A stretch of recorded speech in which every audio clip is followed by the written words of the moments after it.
Okay. This is the Lyme Affordable Housing Committee, Wednesday, February 9th, 2022, special meeting, and I will call it to order.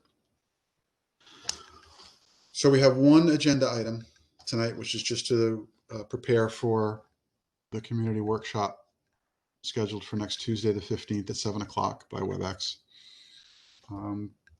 Sent out a couple of files that are the materials for the presentation part of that, and I'll go through the agenda that has been set up for the actual workshop. It's basically in two parts. From the logistics standpoint, thanks for hanging in while we did a quick change of the technology. I tried to tune into the Cromwell meeting last week and had difficulty doing that, wound up having to dial in. And after some troubleshooting with the folks at RiverCog, I wasn't the only one. It turned out that they have their Zoom account set up so that people have to have a Zoom account in order to connect.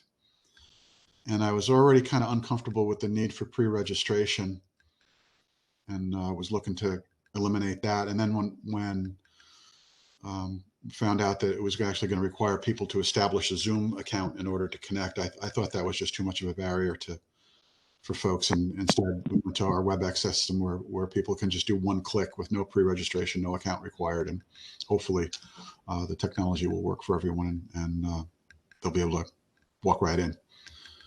So apparently RiverCog, and I hope it doesn't happen to us, had some problems with people crashing meetings and disrupting them.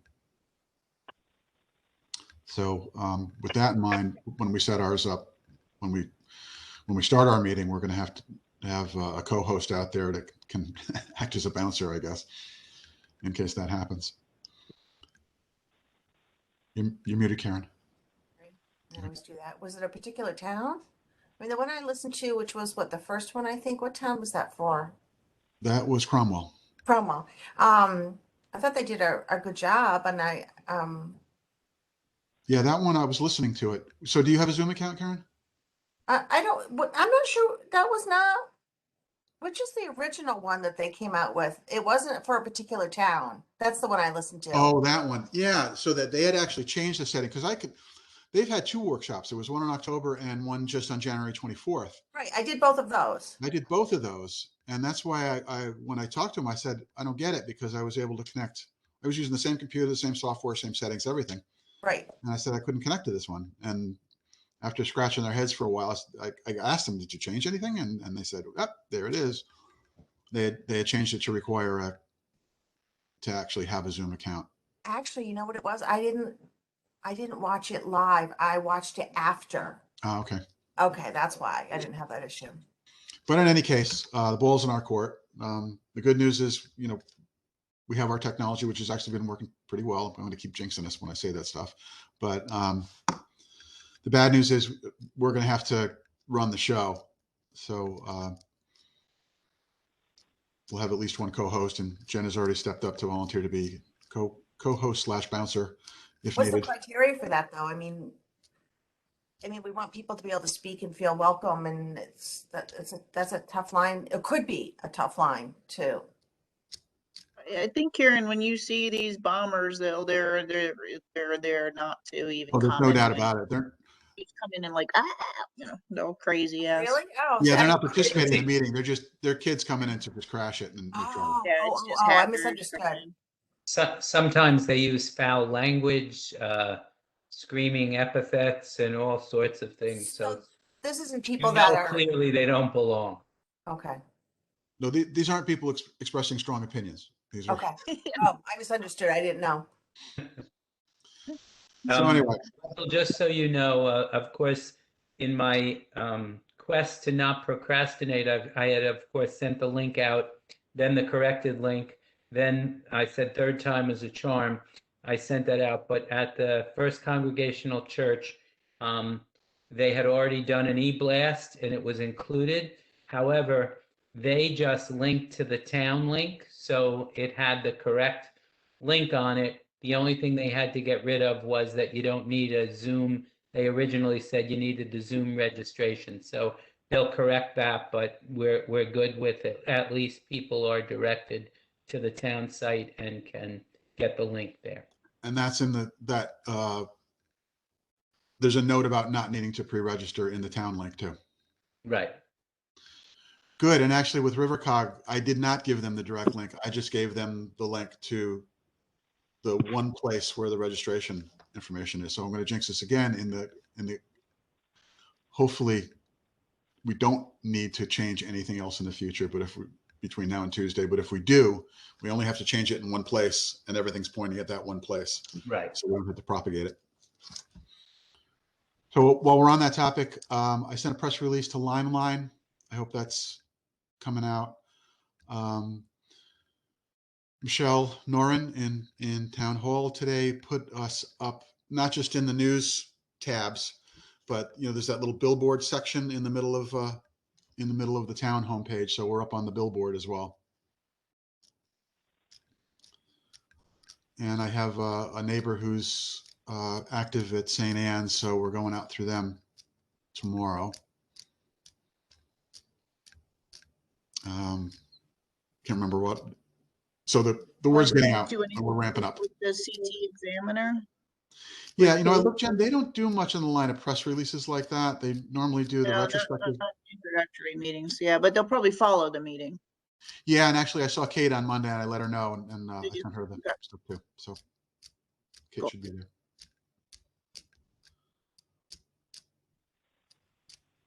So that's that part. Anything else before we jump into the materials?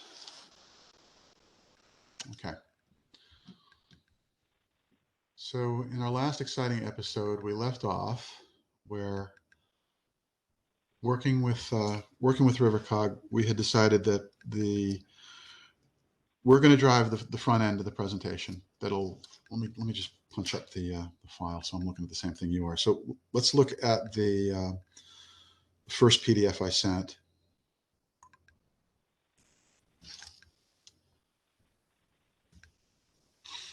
Which is the online. I just want us to pull it up. Why don't you pull it up so it's difficult for me to drive and present at the same time. So the 1-intro. That's the one. Okay. Today's date on it. Mm-hmm. It's been evolving pretty quickly, so I snapshot it frequently if in case I have to go back and I break it. Okay, so if you go to slide 3, that's the agenda. You'll see that it's formatted like our special meetings because since we're going to be there, it is going to fall under Freedom of Information Act rules and will be a legally constituted public meeting. So it'll get called to order and then we just have the one agenda item on it. So the parts are going to be, there's going to be an introduction, which I'll do ourselves, the commission, RiverCog, and the consultants. Then go just through kind of where are we and why are we here, the process and timeline for the 830J plan. Then I'm going to go into some background info on the relevant statutes, the key data, and some stuff on zoning and land use. The objective there being to start to lay out the case for what we're proposing for discussion. Then just a couple of pages on lessons from 830G, which are influencing our thinking. So those first two sections are basically to lay out the data and the lessons learned that led to our thinking on strategy. Then we'll go into the strategy. And then Karen from SLR has done some nice case studies, and when the time comes on, when we finalize this deck, they're actually going to be in line with the rest of the slides. But for tonight, we're going to divert to that second file I sent you. Then after the case studies, we're going to go to that interactive pulse poll. For any of you that were at the former RiverCog workshops on the regional plan, or Colchester's meeting, they have the ability to, in real time, just poll the audience, which is kind of interesting. And there's some questions that you haven't seen that we'll need to talk about tonight. And then after that pulse poll, which is structured, then we'll get into a less structured Q&A and discussion before we adjourn. And we've got 2 hours laid out. My objective would be to try to get to the open Q&A by the time an hour went by. When we went to Cromwell, when I looked at the Cromwell presentation, they spent a lot of time in the data deck, and it took the better part of an hour before they even got into thinking on strategy, and it was like an hour and a half plus before they opened up the discussion. So I'd like to, without giving the base case and the background, the short shrift, that I think we want to be efficient about what data we present.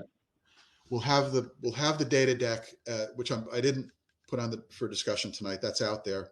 Karen's still working on that, but we saw it last time, and there's a lot of detailed data. So Karen will have that ready during the Q&A piece. So if a question comes up, she can flash up a slide with the deeper dive on the data on it to support the discussion. So that's the layout of the meeting.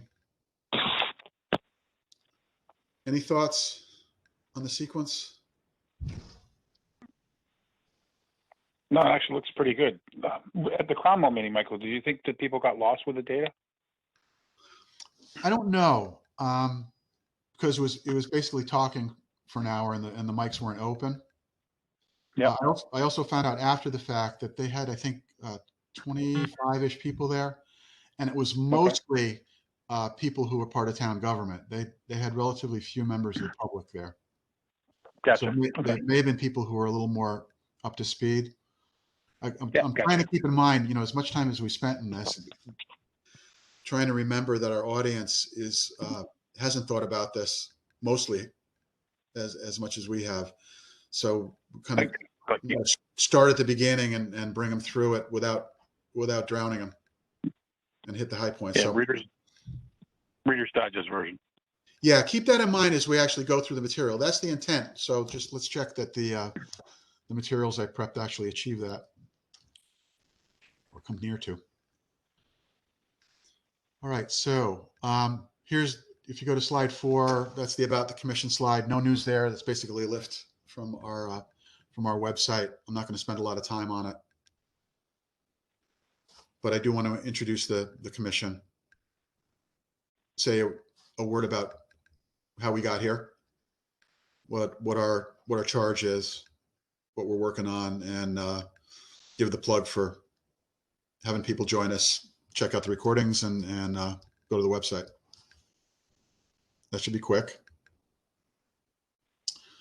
Next page is blank right now, but we're also going to introduce our partners from RiverCog who are helping us. So Megan Juflis, the project manager, is going to be providing me with a similar page to insert here. Slide 6 is a little busy, but it's the timeline. I tried to, in the middle of it, to put a box around "We are here today" and give a sense that we're moving out of a couple of years of research and analysis into a phase where we're drafting and communicating the plan, and then look forward in April to shifting gears to finalize and adopt plan. And I have the 3 major milestones in red there of having a draft plan in mid-March, a final plan in late April, and that will have been adopted by our commission and turned over to the board for adoption by June 1st, which is the deadline. Want to take a time out here and talk about, go ahead. Just a quick question. I'm a little bit confused on what slide you're on. So, and what presentation? I've Slide got 6. 2 different numbers. I don't see any colors on any slide 6. Slide 6. We're in the middle of a multi-year planning process. It's a graphical timeline with some notes. In the basic outline or the PowerPoint? The PowerPoint. PowerPoint. Okay. The All PowerPoint right. PDF. Sorry. Sorry, Jen. It's all right. Are we- I still don't see any colors on it. Mine is slide 7, which has a circle graph on it. Nope. You should be looking at a graphical timeline that's entitled "We're in the middle of a multi-year planning process." Okay. All right, I'll Yes. catch up. Go ahead. Has the old Lime logo in the upper left? Yeah, go ahead. Okay. Oh, they all do. So to that point, I already got accelerating. I'm going to be on the chat. If I get going too fast during this, when the public is on the line, somebody kick me under the table by chat, please, and tell me to slow down. Okay, so a note on we had talked last time about the public hearing. I talked with the folks at Rivercog last night and basically told them that they're doing a lot of the lifting on actually preparing the document that will eventually be submitted to the state. And I basically asked them, are you going to be able to have a near final draft by mid to at the latest late March? And they could aspire to that, but they couldn't commit. And I understand why. If we're going to do a legal public hearing at our April 20th commission meeting, we've actually got to post notices and post documents. So that's a commitment. And as I was thinking about it, there's no requirement from the state that we do a legal hearing, a public hearing as part of this, legally constituted public hearing, a formal one. We can still hold a public hearing at our April 20th meeting, having a meeting where we just have public comment first, because essentially a public hearing is just an opportunity for public comment before the board or commission deliberates and potentially votes. So we can actually have a functional public hearing at our April 20th commission meeting without going through all of the legally mandated postings and milestones, and still be in full compliance with the statute, and functionally take that opportunity to engage the public one more time. But I wanted to see what you guys think about that. I mean, I I think it's a great think idea. that's reasonable because we were back and forth on the having the hearing and felt for the sake of time mostly, but I think that gives the opportunity for people to hear again one last time, and for us to hear people one last time, and you know, it's still a what would we what do we actually call it? Not a what term did you use for what we call that meeting? If it's the legal one, it's a public hearing. The way we could do it is to just have public comment first on our agenda. Public comment as part of the, because is that a yeah, just a public comment on the plan. Yep. And then we take it up, instead of the way we do it at our monthly meetings, which is we do our meeting and then have public comment at the end. We'll just reverse the order, and then the meeting is run like a public hearing, even though it's not a formal one. Would that meeting end in our adoption of the report? It would be on the agenda. Of the commission's. Yeah, it would be on the agenda. We could, depending on how the front end goes, we could either do that, or we could continue it. We could continue the discussion. At The another, notion would be we would adopt it after that, though. right, that we would adopt it and then it goes to the Board of Selectmen. And we would forward it to the Board of Selectmen, and Yep. they would take it from there. I think that's a good middle ground.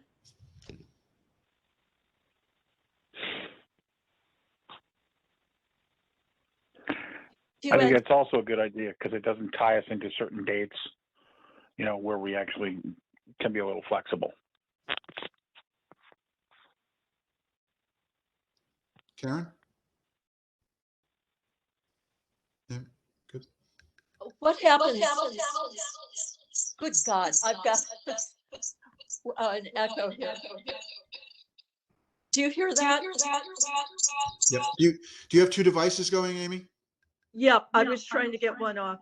Mute one of them. Okay.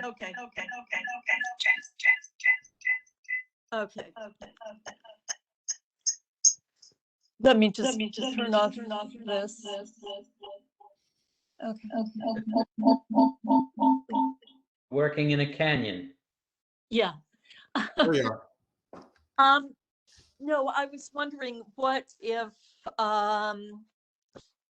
we have the commission meeting and then adopt it, but are we going to have, I guess we would have ample time if we needed to make any changes at that point?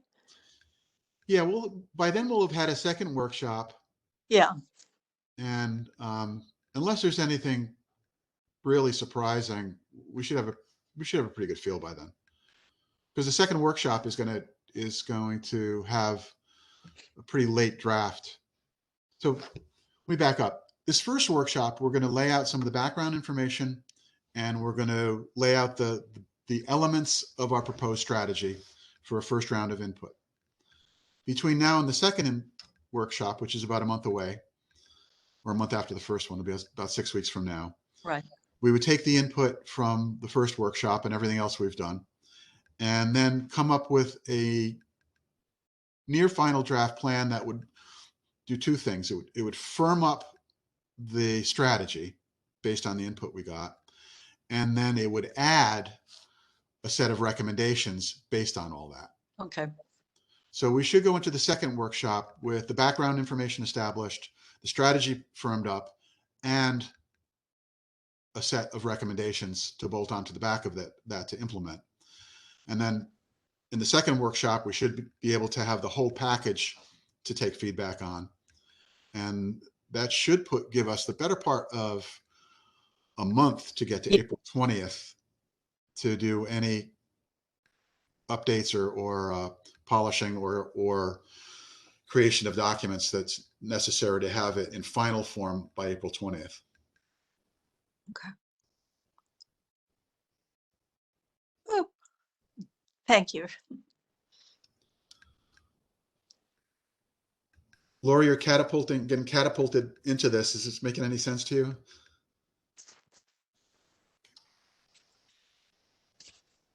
Okay. Yep, I'm following along. Thanks.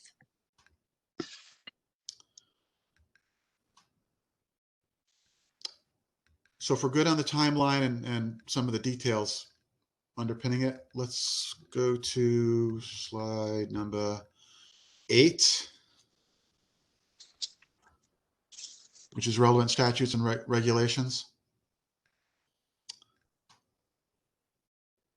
So the intent here, a lot of people have heard about A30G.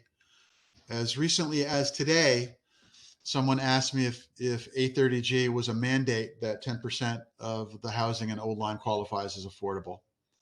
So, and that's a frequent misconception, when in fact A30G has 10% set as an exemption threshold, but there's no mandate that we hit 10%. So I'll try to clarify that A30G only applies to towns with less than 10% of their housing qualified as affordable, and we have less than 2%. So we do. So A30G does apply to us. What the statute actually does is it sets qualification requirements for both occupants and housing. For the occupants based on HUD income limits, and for the housing based on the cost of ownership or rent, plus the need for a deed restriction to ensure that that cost or rent is maintained into the future. And also qualification for developments that have at least 30% of the units set aside and restricted as affordable. So that's setting the qualification requirements. It also defines a process for developers to appeal denials of applications for affordable housing projects, and places the burden of proof on the towns to demonstrate that there is a threat to public health or safety underpinning their denial. And I'm going to cite the statistic that towns lose 70% of appeal cases. The analysis on that is a little old, but I think it still holds. So that's 830G. And then I'll talk about 830J, which is why we're here. And it is a mandate, and it requires towns to prepare and adopt an affordable housing plan that we're going to be talking about. And it's one of the shortest statutes I've ever seen that simply specifies how the municipality intends to increase the number of affordable housing developments in the municipality. And the first version is due by June 1st, 2022, and updates required every 5 years.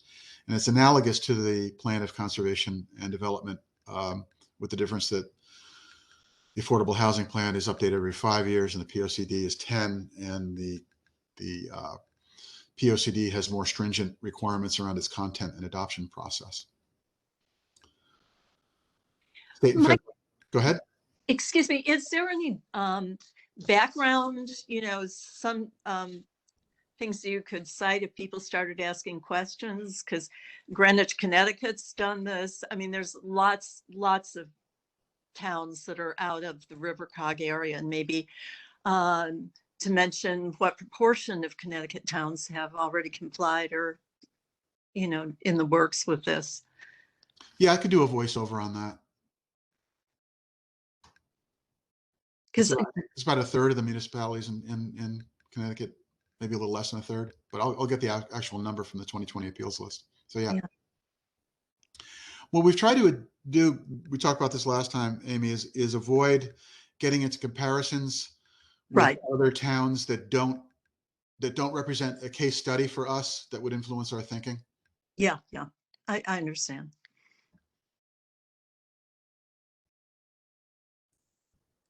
Okay, thanks, Amy.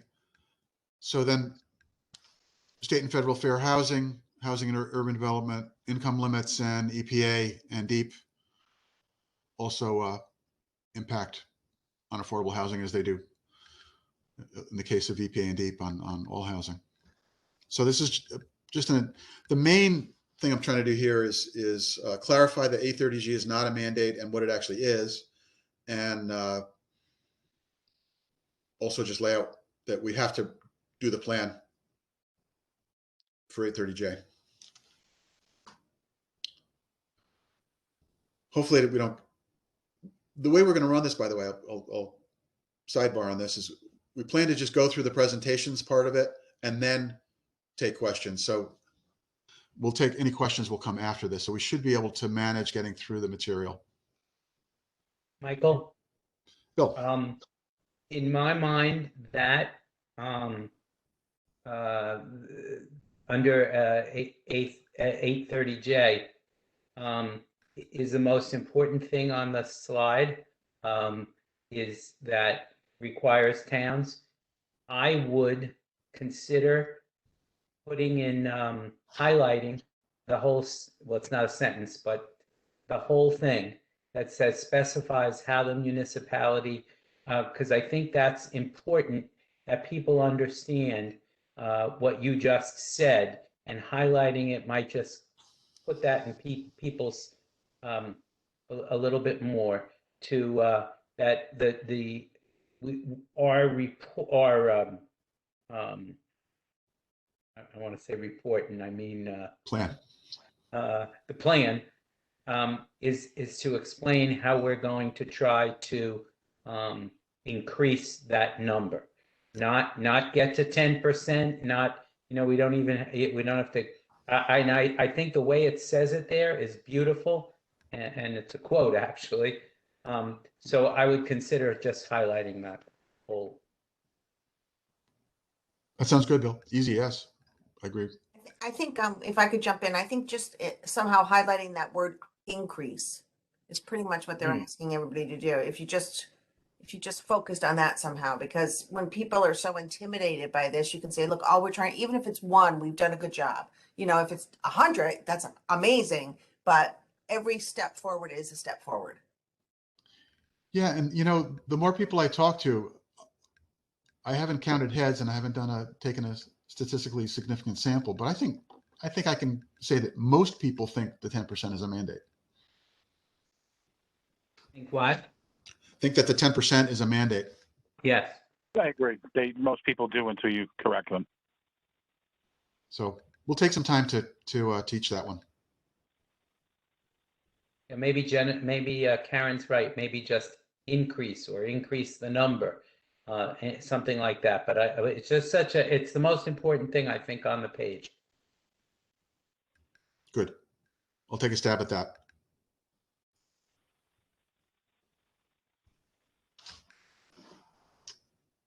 Got that note? Okay, next on slide 9 is just a disclaimer about the numbers. We've gone through this.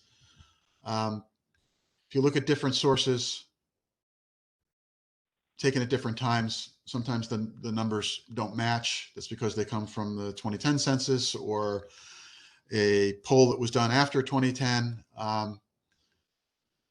So the sources will vary, and the 2020 census data is starting to come out, but it's being released over time, and it won't be done by the time that we're publishing this plan. And it's actually going to go on when the secondary and tertiary analysis are going to be rolling out over a period of a year or more. So there's that. There's changes resulting from the pandemic that are still playing out. So we'll be monitoring for new data and incorporating those into our thinking. The main point here is we don't expect changes that are going to drive fundamental shifts in our thinking.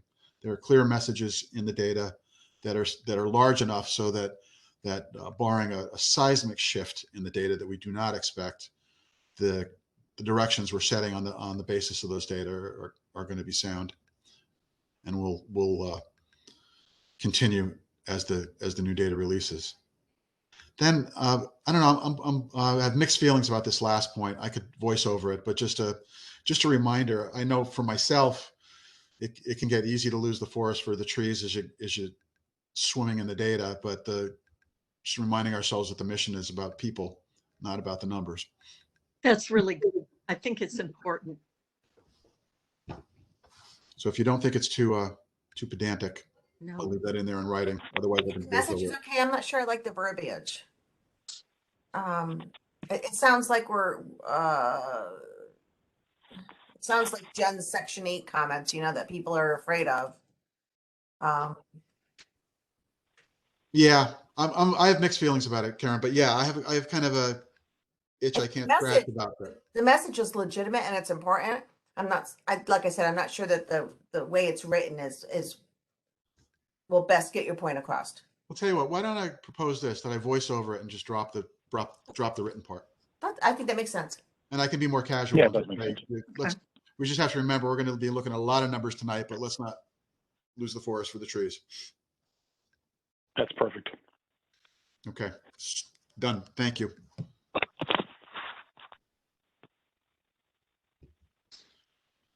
Okay, slide 10. We saw last time no changes to this. This is basically the definition of affordable housing, conventionally defined as housing that costs 30% or less of household income, and legally defined based on the HUD area median income. And then the table gives an example for Old Lyme of what the thresholds would be. The takeaway box is a statistic that's going to come up through the presentation as one of the foundational reasons we're doing we're suggesting, which is that about 1 in 4 households in Old Lyme today are cost burdened by housing. And I'll get into more detail on the numbers for that. Voiceover on this, the intent was to talk about when you look at the annual household income of 55,950 or 79,900, we're talking about occupations such as teachers and healthcare workers and public safety professionals and entry-level professionals in business and healthcare and STEM, as well as the service industry that would actually at the entry level qualify for these. So it's working professionals as well as people of more limited means that can qualify and would benefit from affordable housing.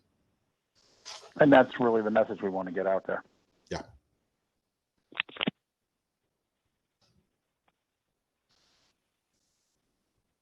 So these numbers are pretty stable. We've cross-checked them a few times. And again, even if they drifted by $1,000 here or there, it doesn't change the message. Mhm. And I think it's about due for HUD to republish these for 22, so it'll probably come out right in the middle of our presentation. But we'll update it when it happens. And again, I don't expect a material change in the message. Okay, slide 11. I don't think I had this represented this way when we talked last, or maybe I did with the grid. No, but it's very good. Okay. If you can put it to full screen and flip, you'll see where I'm going with this. So the intent here is to bring out not all the statistics about Old Lyme, which are many and varied, but just the key ones that are driving our thinking.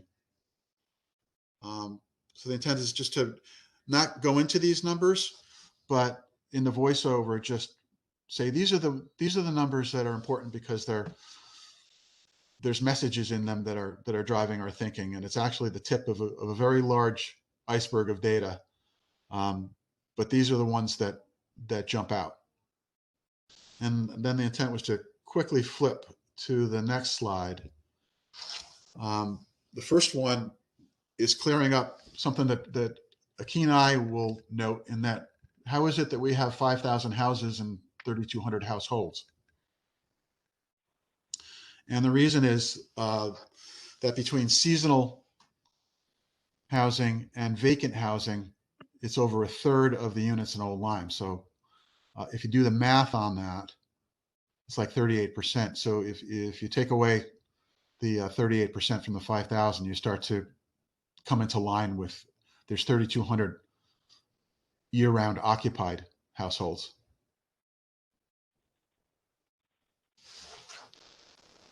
Won't spend much time on that. Are seasonal and vacant combined? No, this is seasonal.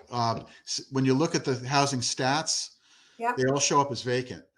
So vacant is on top of seasonal, but the total non-year round occupied I think is 38%. Wow. It's a big number. And it has a side effect when you think about A30G. I'm not sure I'm going to go into this or not because it's a little bit arcane, but Yeah. Well, because the 5,000 go to our base, and the 5,000 is what's used to calculate the 10%. So yeah. When we actually have 35 year-round occupied units, so that adds about 150 to our quota to be 10%. I doubt I'm thinking I probably shouldn't go into that, but it's something for us to keep in mind too when we're thinking about our legislative agenda. That just doesn't make sense.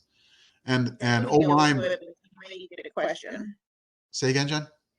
Go into it, but you may get a question, so just to have it in your back pocket. Yep, and it's something for us to remember, and for the legislative agenda, which we're not going to get into on Tuesday. And the other thing is that Old Lyme has the highest seasonal in the region, with the other significant ones being Old Saybrook and Westbrook, right on the shoreline, naturally, the beach houses, and near the top of the state as well. So I spent a lot more time on this with us than I intend to on Tuesday. But then if you flip again, it lights up 3 different Hollywood squares, which highlights the difference between the number of burdened households, which at that 1 in 4 is about 800, with the number of affordable units that we have in town, the qualified affordable units, at 85 with 0 availability. And also the number of homes valued at $200,000 or less, which is about the top end of a home cost that would bring it into range for being affordable, to qualifying as affordable. And there's very low ability on this. Okay. So what we have is a significant gap between the number of cost burdened households and the number of housing units that could fall within their ability to not be burdened. So you flip again, and it lights up the household size and the profile of Old Lyme in terms of number of bedrooms in the houses.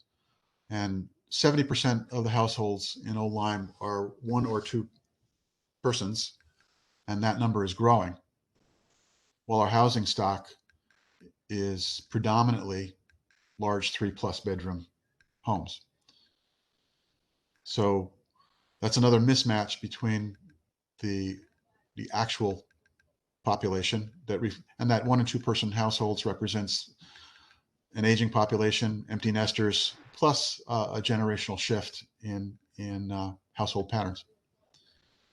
So it's another mismatch between what we have now and the people who are occupying them. Lori, do these numbers coming out that have been drawn from some of the town profiles and the census and the American Community Survey, do they generally match your experience?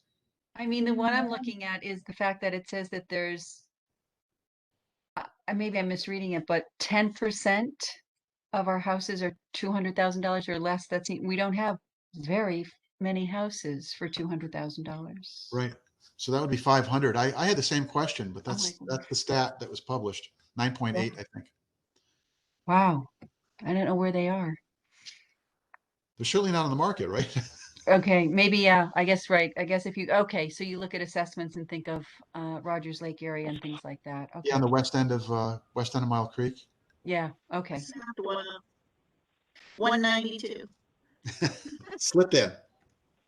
But even at that, even if you look at 10% as a high end, when you look at the 800 burdened families and the trends, it's a significant gap.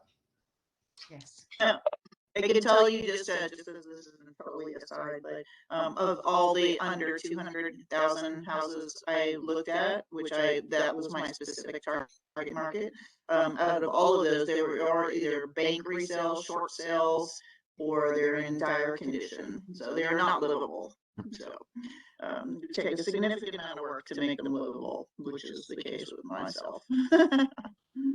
Laura, I'm glad to hear It's that. a hobby for me. Your take is that it's on, if anything, on the high side and not the low side. That's good. Okay, next flip goes to rentals. Good news and bad news. The average rent in town is relatively low, although it's climbing at $1,300, which is right around the top of what would qualify as affordable. The downside is that there are few of them and none of them are available. None. So I wonder if we need to qualify that with that's like an average rental is that. So I've seen some rooms advertised in the house for $800, $900. Jen, you got a wicked echo going. Do you have 2 devices cooking there? I do not. Sorry about that. So no, I've just I wonder if that needs a qualifier as to what stock that is, like a one bedroom, 2 bedroom. I didn't get it. Was anybody able to understand the recap, Jen? No. Sorry, Jen, you got an echo so bad it's stepping on you. Okay, no bad point.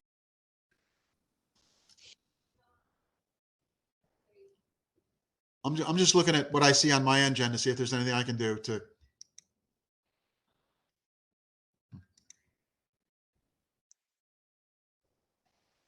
You just look. I only see you one time. Okay, and the last flip, I had this as a takeaway bar before at the bottom of a slide, but I thought it was worth calling out and highlighting. Oh. On slide 16, which is just the new affordable built since 2002 is 0. It's actually longer than that, but the published state data for the appeals list only goes back to 2002. Based on some of the public records I've seen, it looks like, actually, Lori, maybe you can help us with this. I know. My take is that the last affordable houses that were added to our inventory were the 3 that were done by Old Lyme Affordable Housing. And that looked like the late 90s. And I'm trying to remember when Boggy Hole Road was done, so I'd have to look at that. John, That was one project when Charlie Kiernan gave us 10 acres of land and we were so excited, thought we were going to subdivide it and have 5 lots. Well, it was wet. It was near Boggy Hole Road, so we should have known that. But we got one house. Right. And I thought that was also in the late 90s. So I'd have to look that up. It doesn't change the message because we can go out and say it's No. been at least 20 years. Absolutely. So if you have it, great, but we don't need to get that hardened up in order to say what we want to say on that page.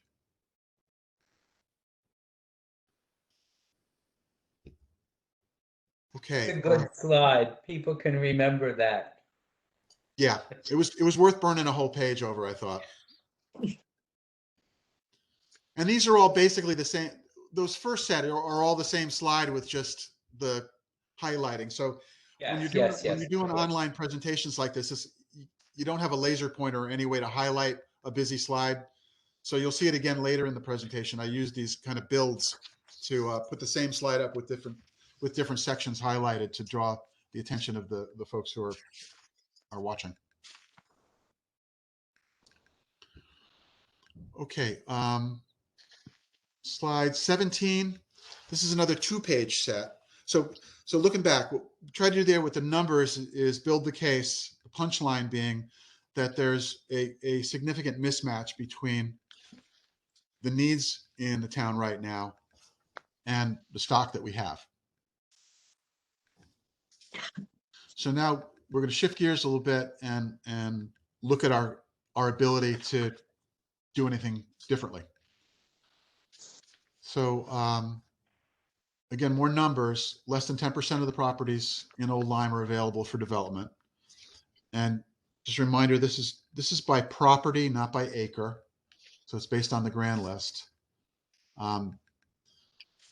So there could be more acres out there, but in any case, most of the land is already owned and occupied, and not available for development, unless an owner decides to either subdivide it and develop it themselves or to sell it.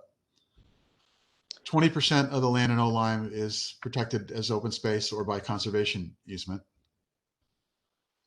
Of what's left of the available land, not all of that is suitable for building because of environmental areas like water and rocks. So we have wetlands and watersheds and a lot of ledge that would prevent homes from being built on even the land that is available. We all know that municipal sewer and water systems are limited to a few beach community areas. There may be some new sewers coming in, although that hasn't been actually confirmed yet. And even so, under the Clean Water Act, there are limitations on what you can do with new sewers that are funded under the Clean Water Act. And the limitations include new development. So that sewers that are brought in under CWA are not allowed to be used for economic development unless you give the money back and fund it yourself. Our zoning districts predominantly favor low density single family. If you look at the map, I'm seeing if we can get numbers by acres on what the percentage is, but again, the folks at RiverCog are trying to get those numbers for us. It doesn't change the message if we have a number to put there. You look at the green and you look at the not green, and there's a big difference. So the multifamily is in the blue and the commercials in the pink color there. But most of the land in the town is rural, 1 to 2 acres. And I will note that as we go on with this plan, we are going to have a more rigorous capacity analysis done with RiverCog. So folks may be thinking, if you look at the map, well, what's the problem? There looks like a lot of green there. But if you flip to the next page, which is, again, what's going to happen when I flip the page is just the map is going to change. This is the same map with now the protected areas and the open space marked. So you can see that a lot of the apparently available space has gone away. And then you can't see it on this map, but if you were to zoom in on the spots that are still green and apparently open, that's where all the current developments are right now. So of those, most of those are already developed. For years, we've had builders that have wanted to build an old line. Oh, we'd like to find land. And they go to town hall and they search and they search and they search. And they say there's no buildable land. Yep. Suitable. So it's it's just very, very little. And we have people scouring, would love to build a house, or a builder wants to bring his family here and they can't find anything to build on. So very little buildable land. Good. I'm really happy to hear that your direct experience matches all the stuff we've been doing, kind of based on being bookworms. So thoughts on this? Is the messaging clear? The presentation of the flip between the two maps, which are the same map, just with different markup. Is that working for you folks? Yes. I think it's a great representation, actually, of our situation, and sort of explains why we haven't, had more affordable housing, and we've got to become creative. Yeah, Good. 100%. I agree, John. So let's hold that thought, because we're going to try and make that case later. So here's kind of a sum up of the case. The 800 plus burden households, the needs to house essential service workers, teachers, the workforce for small businesses in the service industry, against 85 affordable units with zero availability, a high median home price, and a small number of homes that could fall into the affordable range, even if they were available, which they're not. Very few rentals with zero availability. The smaller households that are projected to get smaller yet, versus most homes being 3+ bedrooms. An aging population versus a multi-year wait list for senior housing. And the economic health of the community. We could spend a whole presentation just on this, but I'm going to note it, even though we're not going to go into a ton of data on this. But the economic health of the community versus a limited capacity for development, and a set of zoning regulations on the books that strongly favor the status quo, because most of the town remains zoned for low density, large single family homes. And the takeaway is that Old Lyme is not ready to meet current and future housing needs.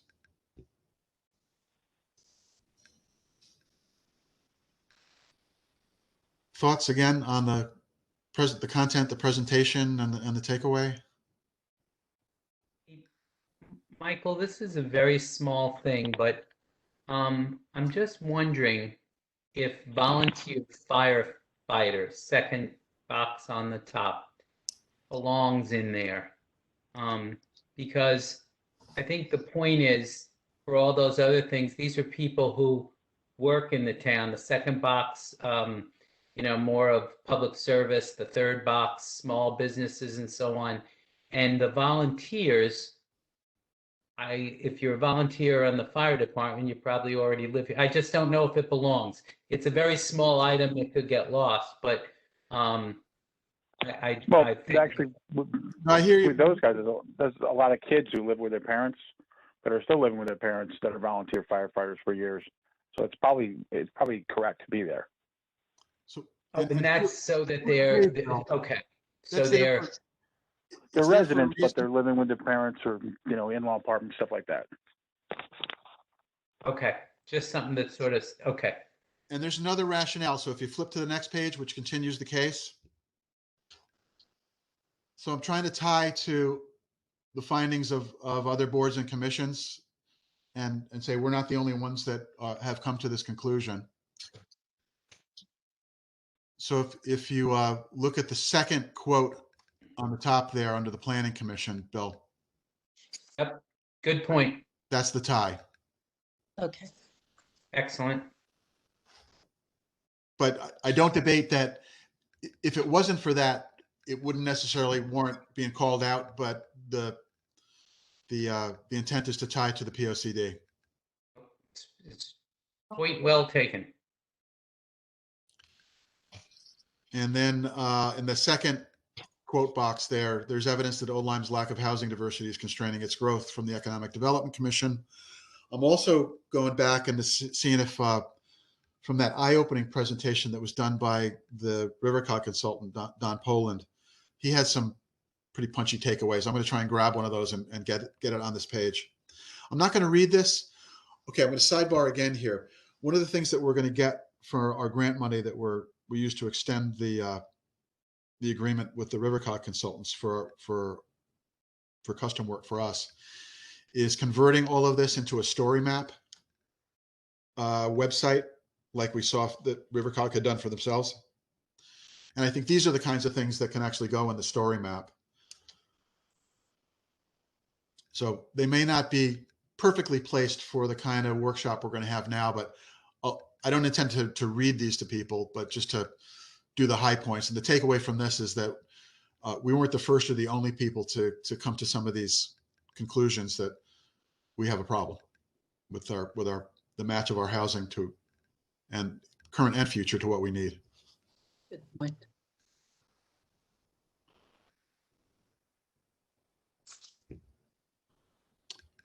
Okay. Just ask a quick question. Shoot, Jen. You may want to send it to me in chat because I'm having a lot of trouble hearing you. Okay, I'll text you tomorrow.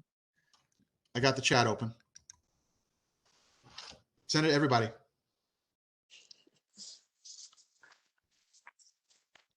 Go ahead right now. And I'll Okay. chat. Okay, if we skip ahead to slide 22, these were originally embedded, the lessons learned from A30G, but as I looked at them, they actually tell a story, so I thought I'd put them together. And the first is to look at just the profile of affordable units in Old Lyme. We have 85 as of the last appeals list. Again, that's going to get issued probably when we're reissued, when we're right in the middle of publishing this, so we'll have to run back and change these numbers. But in any case, it's not going to change the message. We have 62 units of assisted rentals, and those mostly take the form of the senior housing at Limewood and Ryefield. We have 20 units of assisted mortgages, which are CHFA and USDA mortgages for owner-occupied homes. And we only have 3 deed-restricted owner-occupied units that go back to the original Old Lyme affordable housing. So these are the 3 that you were involved in, Lori. And there's been no increase in that since. So if you look at this, and both in Old Lyme and across the state, you see that there's a lot of focus on the part of A30G on deed restriction in order to qualify units. But if you look in Old Lyme, and actually if you look across the state, it's only a couple of percent of the qualified affordable units in town, in the region, or in the state, and it hasn't been growing. And then if you look at the bigger contributor to affordable housing in town, which again carries through the region and the state, it's those mortgages, the assisted mortgages. So the takeaway on this slide is we need to think less about deed restriction and more about collaborations and incentives to create naturally affordable housing, which means it's not deed restricted up front, but it's at the right price point. And then promoting CHFA and USDA mortgages as a means to get a qualified person into the house and potentially qualify it for the state as affordable on the back end instead of the front end. And so it'd be more incentive and collaboration than forcing it on the front end through a deed restriction, which we've seen can be a disincentive. Good. So this came up early, if you remember back from the committee, John and Karen, this came up really early in the committee work we did, and Jen. And I think it fits into the story. Absolutely. And then if you go to the next one, it's that chart that we had in the plan, in the findings and recommendation reports from the committee, that just looks at what it would take to hit 10% at 30% or 50% or 100% efficiency of adding affordable units, recognizing that, say, at 30% for every affordable unit you build, for every 3 affordable units you build, you're building 7 market rate units, and you're moving the goalpost. And at 50% for every 1 affordable you build, you're adding a market rate to the baseline, and again, moving the goalpost away from you as you're trying to catch it. So if you look at it in absolute terms, even at 100%, we need something approaching 500 units of new affordable housing, assuming no growth in market, in order to meet the 10% exemption threshold. And at current rates of development, that would take nearly 100 years to do. So, we're all in favor of long-range planning, but that's I think a horizon too far.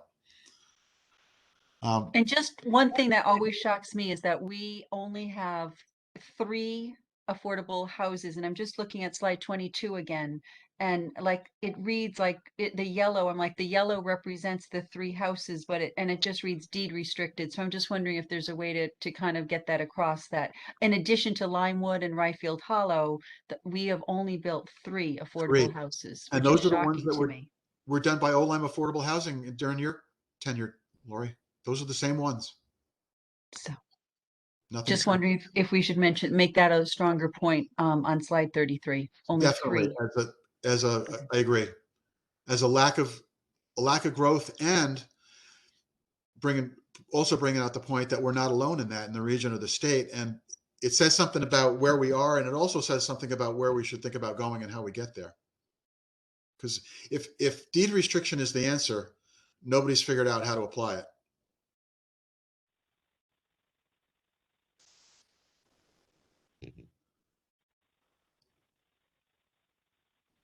Thanks, Lori. And if you have anything, feel free to shoot me, and this goes for everybody, shoot me any notes you have about the talking points too. So the takeaway back on 23 is that the A30G exemption target is just not realistic for achievement in OLIME. So our strategy is not going to be driven by the 10% as a goal, because it's not a mandate, and it's also not going to be a goal based on exemption, because it's just not realistic. And we're going to also put that on the legislative agenda to have a conversation with Hartford about, to make that more realistic. So that's the 2 lessons from A30G. Okay. Jen, I was thinking that maybe you might try signing off and signing back on and see if it makes a difference.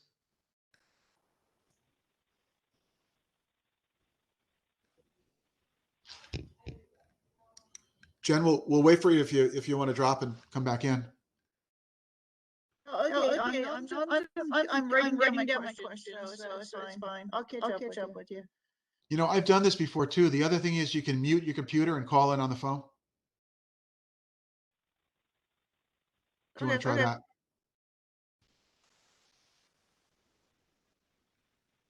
We all want to hear what you have to say, Jen.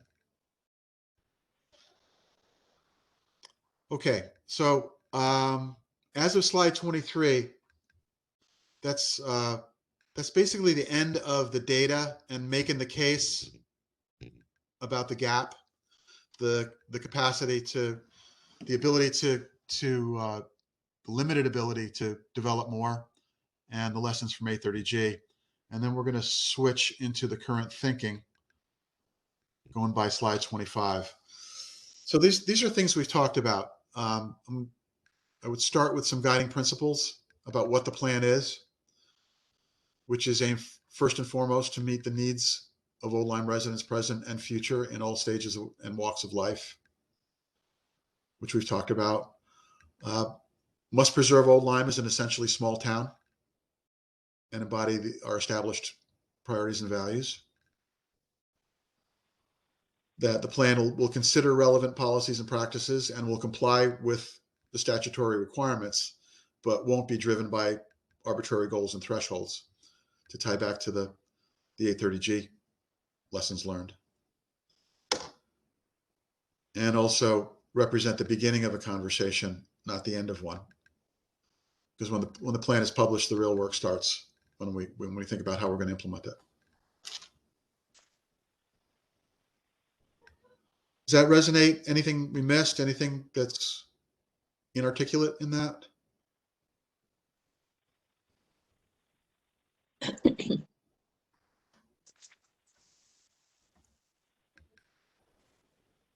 I think it seems good. Agreed. Okay. If you come up with anything, it's not anything we hadn't talked about, so it'll come to the wording and the delivery. 26, try to lay out the major factors. The stuff on the left are things that we already went through, the current and future needs, the land, water, and sewer limitations, the lessons from 830G, some of the policy and regulatory barriers that are there, which lead us to a set of objectives that look like the plan should aim to provide for more housing options in general. Another quick sidebar. A lot of the wording, there's been mixed wording around how do you create additional types of housing, different types and sizing and cost points for housing. Some of the economic development stuff says housing diversity. Some of it, there's a variety of languages, but the one that's emerged as kind of the lingua franca has been more housing options, which encompasses size, price, configuration. And within those housing options, more affordable housing specifically, thinking about the land and water and waste treatment limitations, scaling development to enable on-site water and waste rather than depending on public water and sewer systems. Again, thinking about the land limitations and moving the goalpost as you're developing affordable housing, aiming for the highest possible ratio of affordable to market housing in set-aside developments, if they come to pass. Considering naturally affordable housing, such as small rentals and starter homes, not just the legally qualified by deed restriction. And actually, we'd use the term naturally affordable, but in my work with the consultants at Rivercog, NOAH, N-O-A-H, is actually a term of art for the planning folks, I guess. Amy, I guess you could confirm that as naturally affordable housing.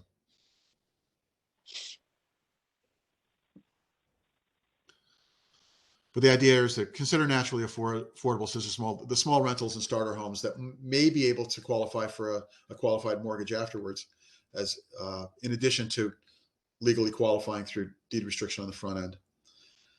And also identifying regulatory barriers and considering changes. I'm going to sidebar again, a theme that we've talked about and that I've been trying to get the Rivercog folks to take on board when they're talking about Old Lyme is that we don't intend to come up with a laundry list of very specific regulatory changes that we're going to propose as part of the plan. We see that our plan being published as the start of a conversation with planning and zoning and the land use boards and the land use department and the other stakeholders. We're going to come with some ideas on areas to talk about that would positively impact affordable housing, but it's going to have to be part of a larger conversation. And actually, I've had that conversation, a short but similar conversation with Paul Orzell, who's the chair of the zoning commission. So you'll see when we punch out to the case studies, I think they're going a little heavy on the regulatory aspect, and we may want to have them tone that down and put it as we need to start a conversation as the plan is adopted, rather than have it as part of the concrete recommendations. But hold that thought. So I'll pause. I have mixed feelings about this slide, but I thought I'd sort of pre-sum up what the objectives were for the plan, more than just creating more affordable housing, but as the statute mandates, but talk a little more about what that looks like in terms of scaling development, the ratio, natural versus qualified, and the regulatory barriers. Thoughts? It's good. I think it's good. Okay. Factors influencing. Okay, it's going to get busy again, and there's some bills coming. So the story here is that we looked at all of the reasonable options that we could take as the building blocks of a strategy for housing. And that would include things like middle housing, which are the small duplex, triplex, or small cottage clusters, or they call them cottage courts. Accessory units, commonly referred to as in-law apartments. Starter homes, which are typically the 1,000 square foot, give or take, 2 to 3 bedroom, single level generally, maybe small cape. Single family set aside developments. So if there was a development of 30 homes like the one I live in, 10 of them would be set aside as affordable in order to qualify it under 830G. Large scale multifamily set asides, like some of the larger projects we've seen with maybe 30 or 40 of up to a couple of hundred apartments with at least 30% of those set aside. We've talked about refurbishing and repurposing existing properties, which is attractive because it uses an existing structure, an existing land and infrastructure footprint, and it could be residential or commercial. So basically finding a distressed property and refurbishing and repurposing that as affordable.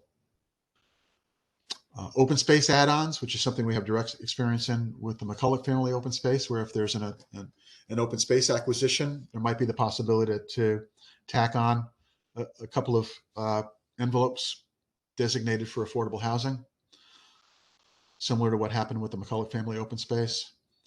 Mixed use, which would be embedding small scale housing in with commercial properties. And we also have seen that come up as part of the Halls Road Village District proposal that's currently being discussed. And then we have the traditional historical markets of market rate single family and market rate large scale multifamily.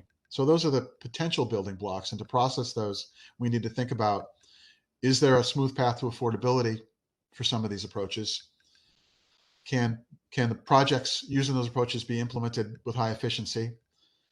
Can they work within the land and water and sewer limitations? And are there dependencies on other initiatives or third parties in order to take them up successfully? So this is teeing up the options. And at this point, the thinking was we would flip over to the case studies that Karen Martin from SLR is preparing. And she's got some good ones. We have the deck here. So we could go through those now, or we could keep going through this deck and then flip over those and go through them. Any preferences there?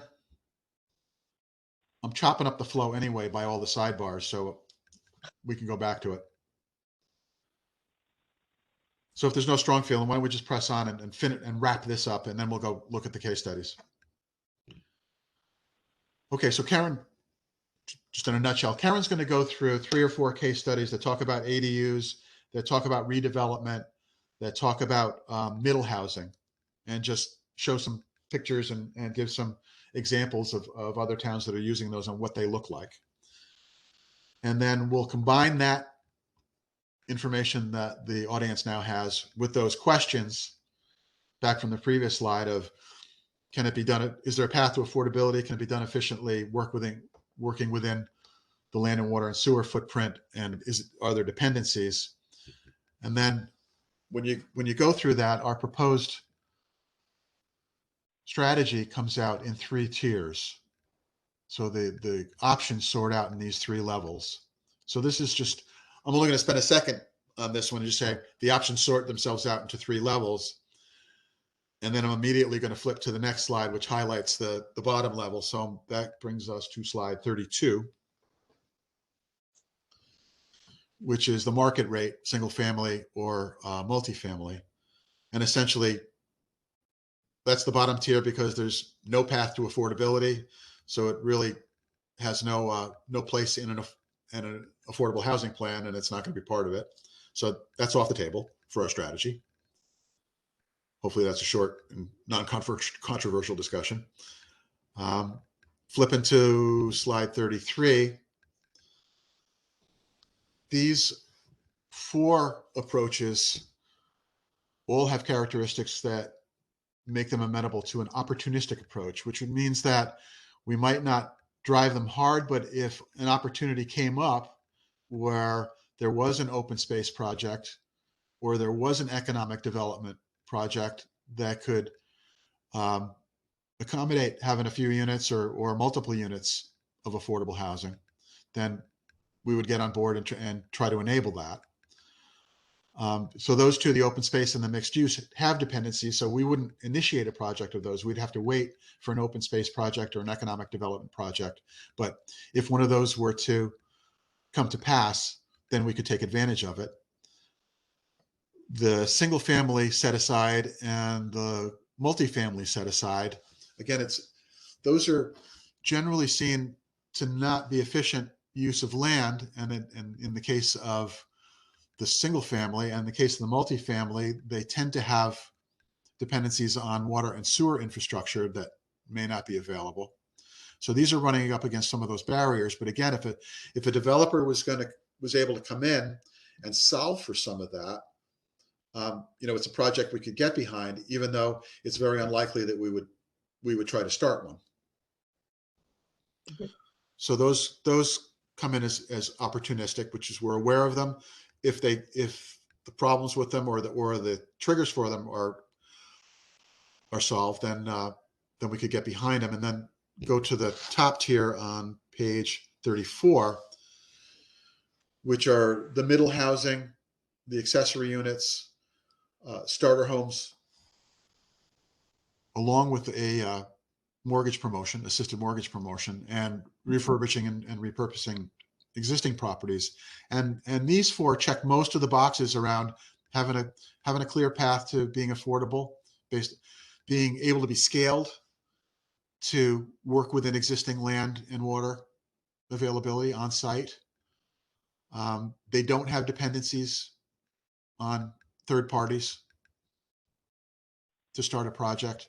So these are the ones where we would try to actively create opportunities, and that we would put high on the list for looking for enabling policy and regulatory changes.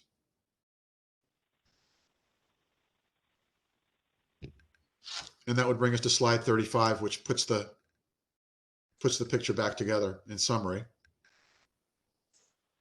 And I'm going to need to go slower on that because this is really there's a lot of information in here. This is really the picture of the strategy. And then the slide after the assembled strategy is a summary. That's kind of the highlighted laundry list motif, with just summarizing that we have a significant housing gap likely to become larger based on the current conditions. We have significant barriers around land and water and sewer.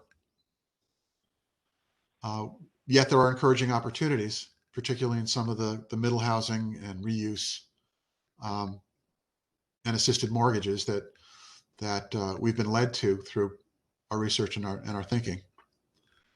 So how do we make progress towards meeting the needs while preserving the town as we know it? And again, we'll recap: planning and building more housing options, including affordable. And that would include 0 to 2 bedroom, the smaller units, senior housing, assisted mortgage eligible units, and rental units. Recapping efficient development, scale to work within the hard limitations. Focusing on adaptive reuse, the refurbishing of existing accessory dwelling units, which actually work within an existing property. And small to mid-scale multifamily or multiplex and clusters. We also get there through policy and regulatory changes at both state and local levels. At the local level, our current zoning regulations favor a status quo that's increasingly out of step with housing needs for today and tomorrow.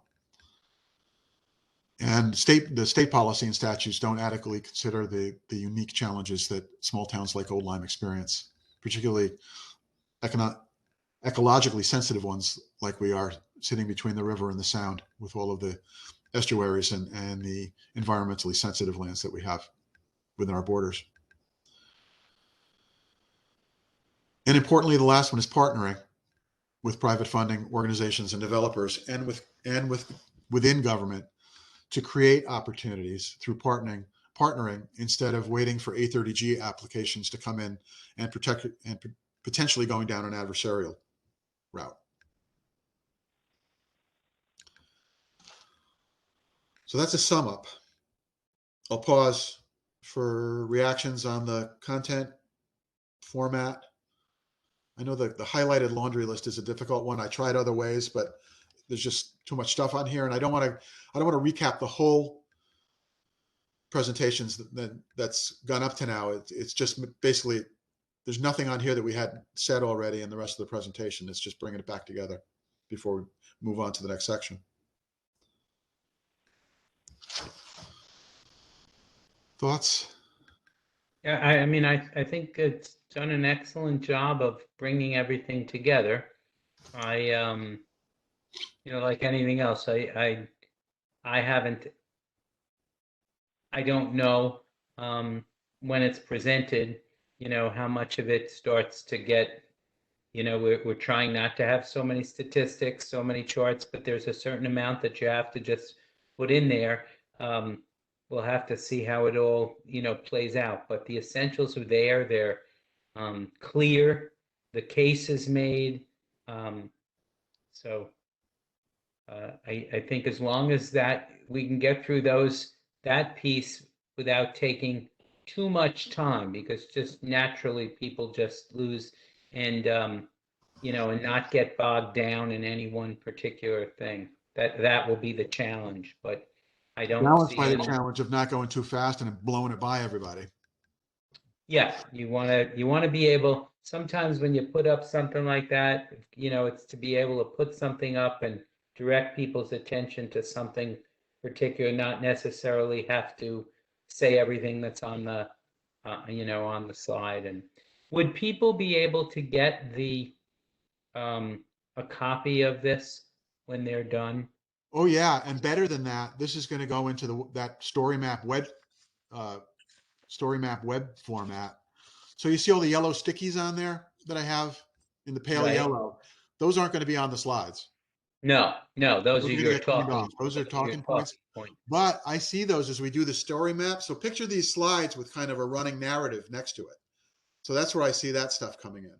So yeah, they're But I absolutely think going to have access to this. if you can tell people that this is up there, you know, and that we want to try to, you know, yeah, say outright. I mean, you know, we really want to try to present why this is particularly compelling and what are the important facts and figures without drowning people in, you know, in too much. And so people, you know, we go through it, you point out the really important things, and then you say it's there. If you want to go back and look at it, and we're going to have another presentation. So so you'd have some time to review all of this even before the next presentation. Yeah, I can't I imagine. agree. I was losing it toward the end. I thought that was just getting a lot very detailed and a little too long at the end. Any particular place where it broke down for you, Lori? And your eyes Like are all the boxes and things, I just thought it got a little bit too convoluted. I think you're going to start losing people. okay. So this representation of the strategy, should that be set to boil and reduced? Jen just added something too in the chat, which is helpful. Just a little more concise. Drags on to me. I think Jen's got a good point about next time. You know what I mean? So to figure out what our audience can manage and what their appetite is too. So if we're losing people towards the end, then there's no value in spending all this effort.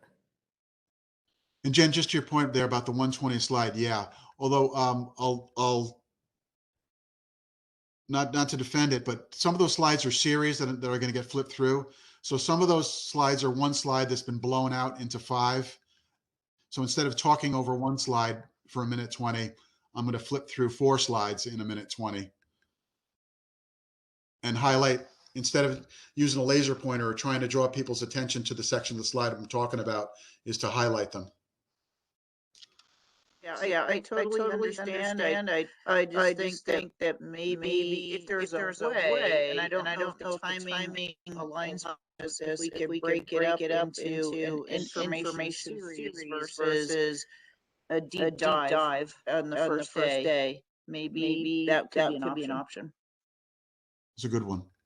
You know, the heck of it is, this is just a skim over that data deck, that 70 pages out of data. This is really just taking the top level off of that. There's just so much of it. We don't know how much information or how much time Karen will need either, right?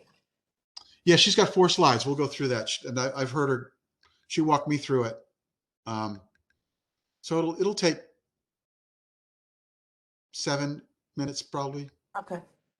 8. She's got pictures. You have pictures. Yeah, I think that those would be interesting. Not sure if I'm breaking up here, but I think that the case studies will be really good to give examples for what other people have done.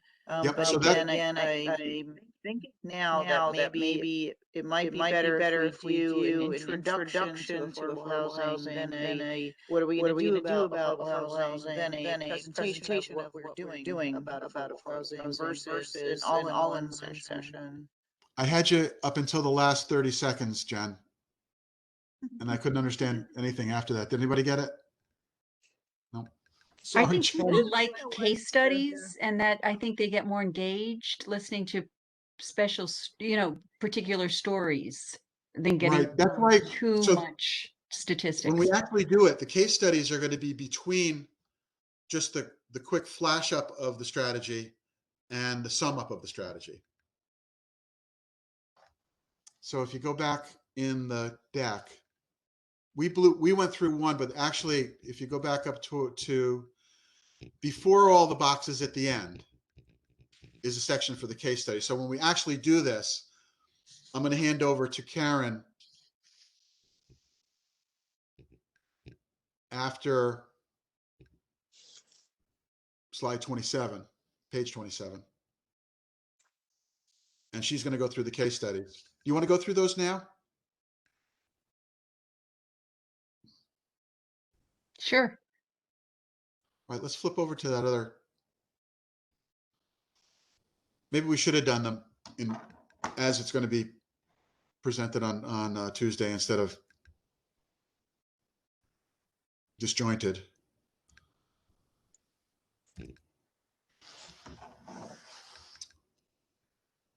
Okay, so Karen's going to, do you all have it up, the draft case study slides?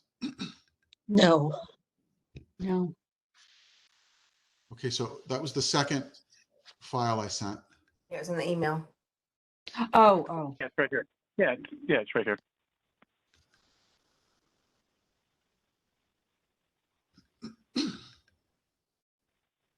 Nope. I'm not displaying it. It was, can you open it on your end?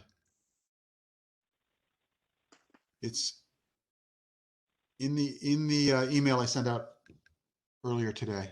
It's called draft case study slides.pdf.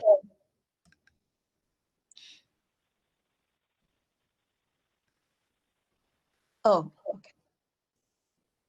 Yes.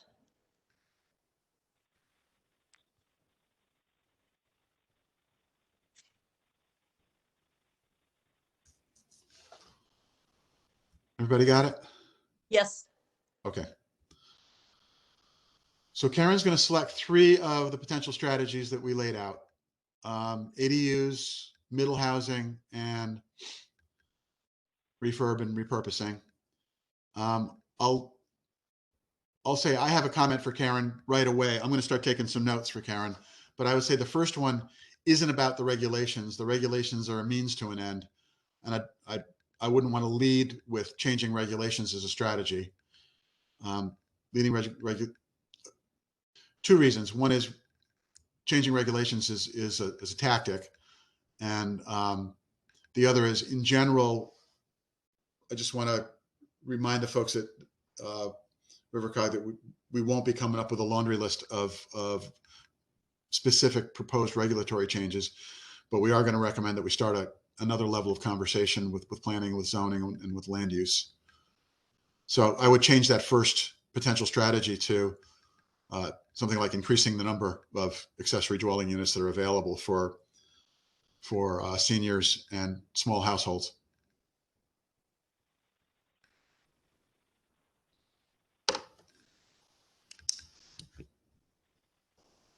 Anything else? You want to go through it and then go back, or do you want to take it slide by slide? Slide by slide seems to work. Okay. Thanks, John.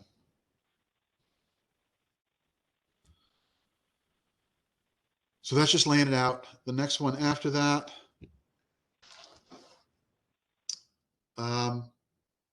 taking a little bit more of a dive on what an ADU is. I'm sure people have heard about it, but they may not know what it is. My comment on this one is we want to downplay the deed restriction, and that's it. And PA 2129, we're not getting. We spent a while on it and had trouble wrapping our heads around it. I don't think we want to expose necessarily this new audience to PA 2129. But basically, the intent of this one is just to describe what it is, and the graphic representations show some of that, I think, in a really useful way. Well, it's good because they can conceptualize it and then we move on. Yep. So I would actually really focus on the first bullet on this: small dwellings on the same property as single family home. That's the big deal. And provide naturally affordable housing because they're small and they don't need to necessarily be qualified in order to be affordable.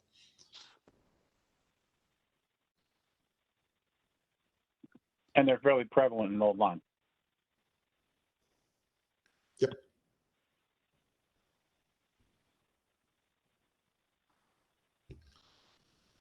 Okay. After that, there's a case study from the town of Mansfield. It's permitted in single-family residential zones. ADU can be a detached or attached. So it's just how's Mansfield doing this? So there's two levels to this. One is there's another town that's doing it, and also just some information on how they're doing it. The intent here is not to get into the weeds on how they did it, but just kind of fly over, somebody else is doing it, and these are the ways they were thinking about it.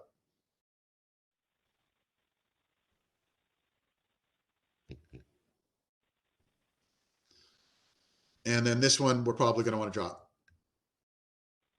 because it gets really specific on the regulations. The one on how could we achieve it? I pointed Karen at Salisbury too, who had the amnesty and incentive program for ADUs.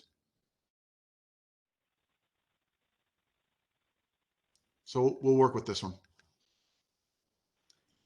Any other thoughts? You think we should include this? I was thinking no, because we don't want to get in the weeds with the with regulatory change proposals.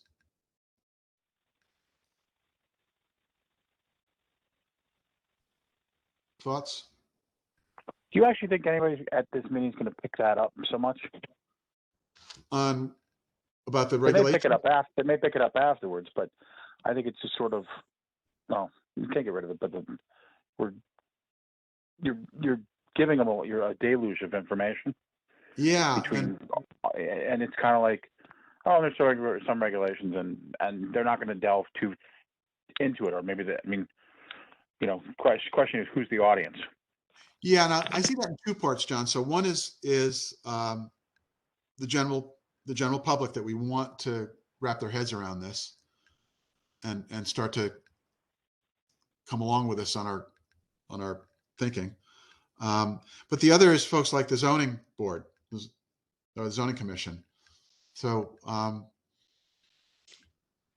my sense is as we go forward on this, we're going to want to go to them and say, we have some ideas that are coming from the context of affordable housing, and not just show up with a list. I think we want to have some ideas, but again, I would see the recommendations, particularly in areas that are within the remit and the authority of other boards and commissions, is to not go in. You're going to want to make it you're going to want to make it collaborative as Yeah, compared to, as opposed to showing up with anything that could be construed as demands. yeah, more flies with honey type thing. Yeah, and the other is we don't know. You know, we're not experts in this area. So I would favor approach where we go to the experts and say, this is what we're trying to achieve. Exactly. These are some things we picked up. You know, how do you see this working from your perspective?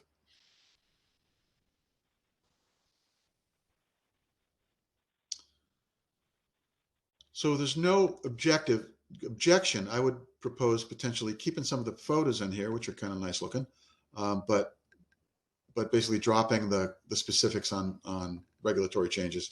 For here, I think we keep them in our notes for when that discussion happens, but not necessarily present them to a general public before we've had a chance to even think them through with some of the folks who are accountable for this.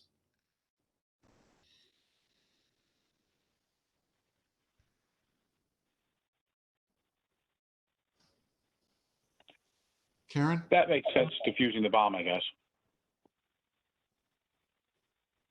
I think all of this information is extremely valuable. I'm concerned about who our audience is and how much they can manage of this material. We've been living in it for several years now. Yep. And even now, there are times that I'm like, what? What was that? What? So I'm concerned about people saying, oh my God, I cannot, I'm done. And you see them drop off. But I think the information is valuable. So I think there's a way to do both. So if you include the slides, but don't actually go through each and every one of them, and you say, here's some suggestions about, you know, she's talking about, if Karen's talking about her case study, then you can say, you know, please review our suggestions and move on. Because this case studies, I think, will be interesting to people, and it's not the same continuation of the presentation. So it breaks it up a little bit, just like the polling would do. It sort of gets them engaged a little bit. So I think the information is valuable to have. I don't know if it's necessarily important to go over all of it. Anybody who wants to read it is going to read it. And the people that don't want to read it will obtain the information that they want to get from our presentation and move on. And they'll have it afterwards too. Correct. So here's something I just thought of in real time. This is why thank you for taking the time to go through this again, because it's just so valuable to hear other people's take on it when they haven't seen it and been immersed in it for days. But something we could do is rewind back, think back on our presentation, and when we said, we made the case, we go through some of the housing data, make the case that there's a mismatch and that we need to do something differently. Then we lay out some of the things that are influencing our thinking and what that would look like. So we need more options. We need more affordable housing. We need to work within the limitations. We need to scale. We need to scale projects so that they can work within the land limitations and the water and sewer limitations. And then instead of getting gritty with the different modalities and all those 10 options and how they sort it out, we can just say, here's some of the options that we can consider and how we need to think about them. Is there a path to affordability? Can they be done efficiently and work within the footprint?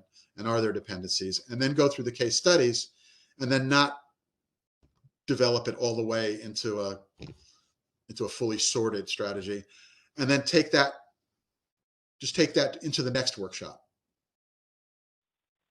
Right. Because we know there's going to be more. There's more. Right. And we know that. So we want to grab these people and obtain their interest and, so they want to come back again. And then do the case studies and end with the case studies. So here's what some of these could look like. Here's some of the so leave them with a possibility, not an answer. Perfect. Or a proposed answer. Perfect. Right. So they know we're working on it. They know there's going to be a round 2, if you will. There's more. We know there's more. They may not know that there's more. If they're not watching what we're doing and really engrossed in the whole process, then they may think it's one presentation and done, and that's going to be the end of it. And we're going to we have the opportunity to expose a lot of people that don't know what we're doing to what we're doing. Yep. So there could be a lot of really people that have not been touched by this other than what they've seen on the news or read in the newspaper or whatever. They really don't understand. They might have heard something at the coffee shop when we got to go have coffee, but all of those things. I think it's an opportunity, and we have to figure out how we want to use this well. We want to get the information out there, but we also want to gain some interest, and we want to keep them coming back. Good. I see Lori nodding. I think we're all of the same mind. I had to go inside for a few minutes before, but I think we're all of the same mind here. And I mean, there's a tremendous amount of stuff in here, and it's all relevant. We just have to find a way to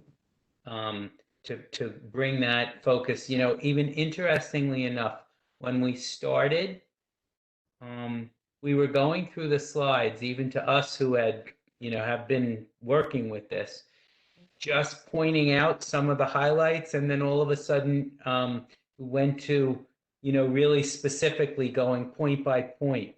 And one of the things that I think is going to be actually, it's not like interesting to people, is the polling. And I think that that makes them feel engaged, and they get to see things right away.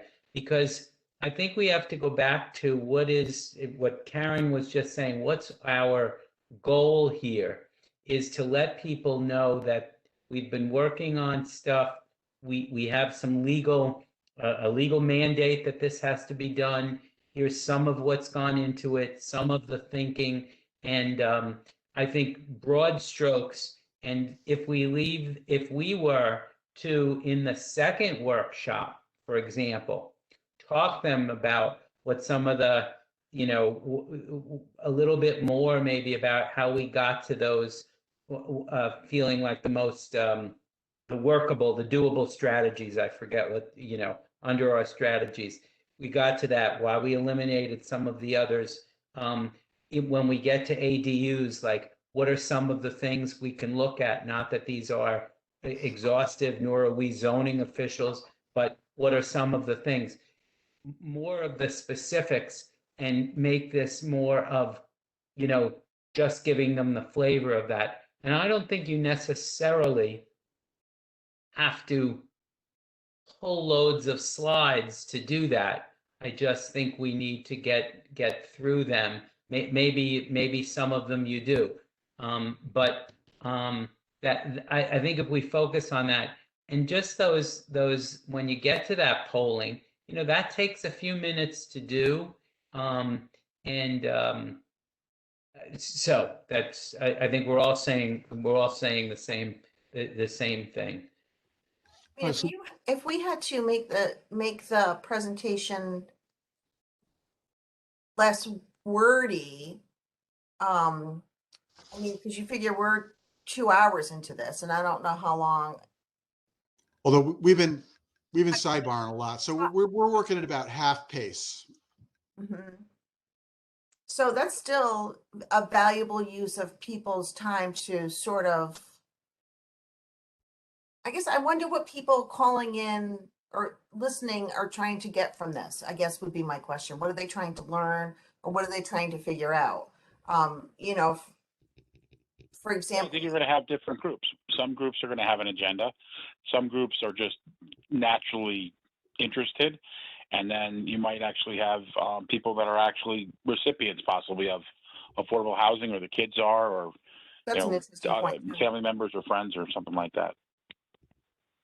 You know, like I'm looking through this and I think that there's slides that are key that we should absolutely, you know, with a hard line, keep these in there. Like the slide number 10, what is affordable housing? That one is, I mean, that's what anybody calling in is going to say, how's that going to affect my neighbor? John, to your point, you know, how much do they make? How much do my kids make? How much, you know, how would they get in the door for these types of programs? So I think that one's key.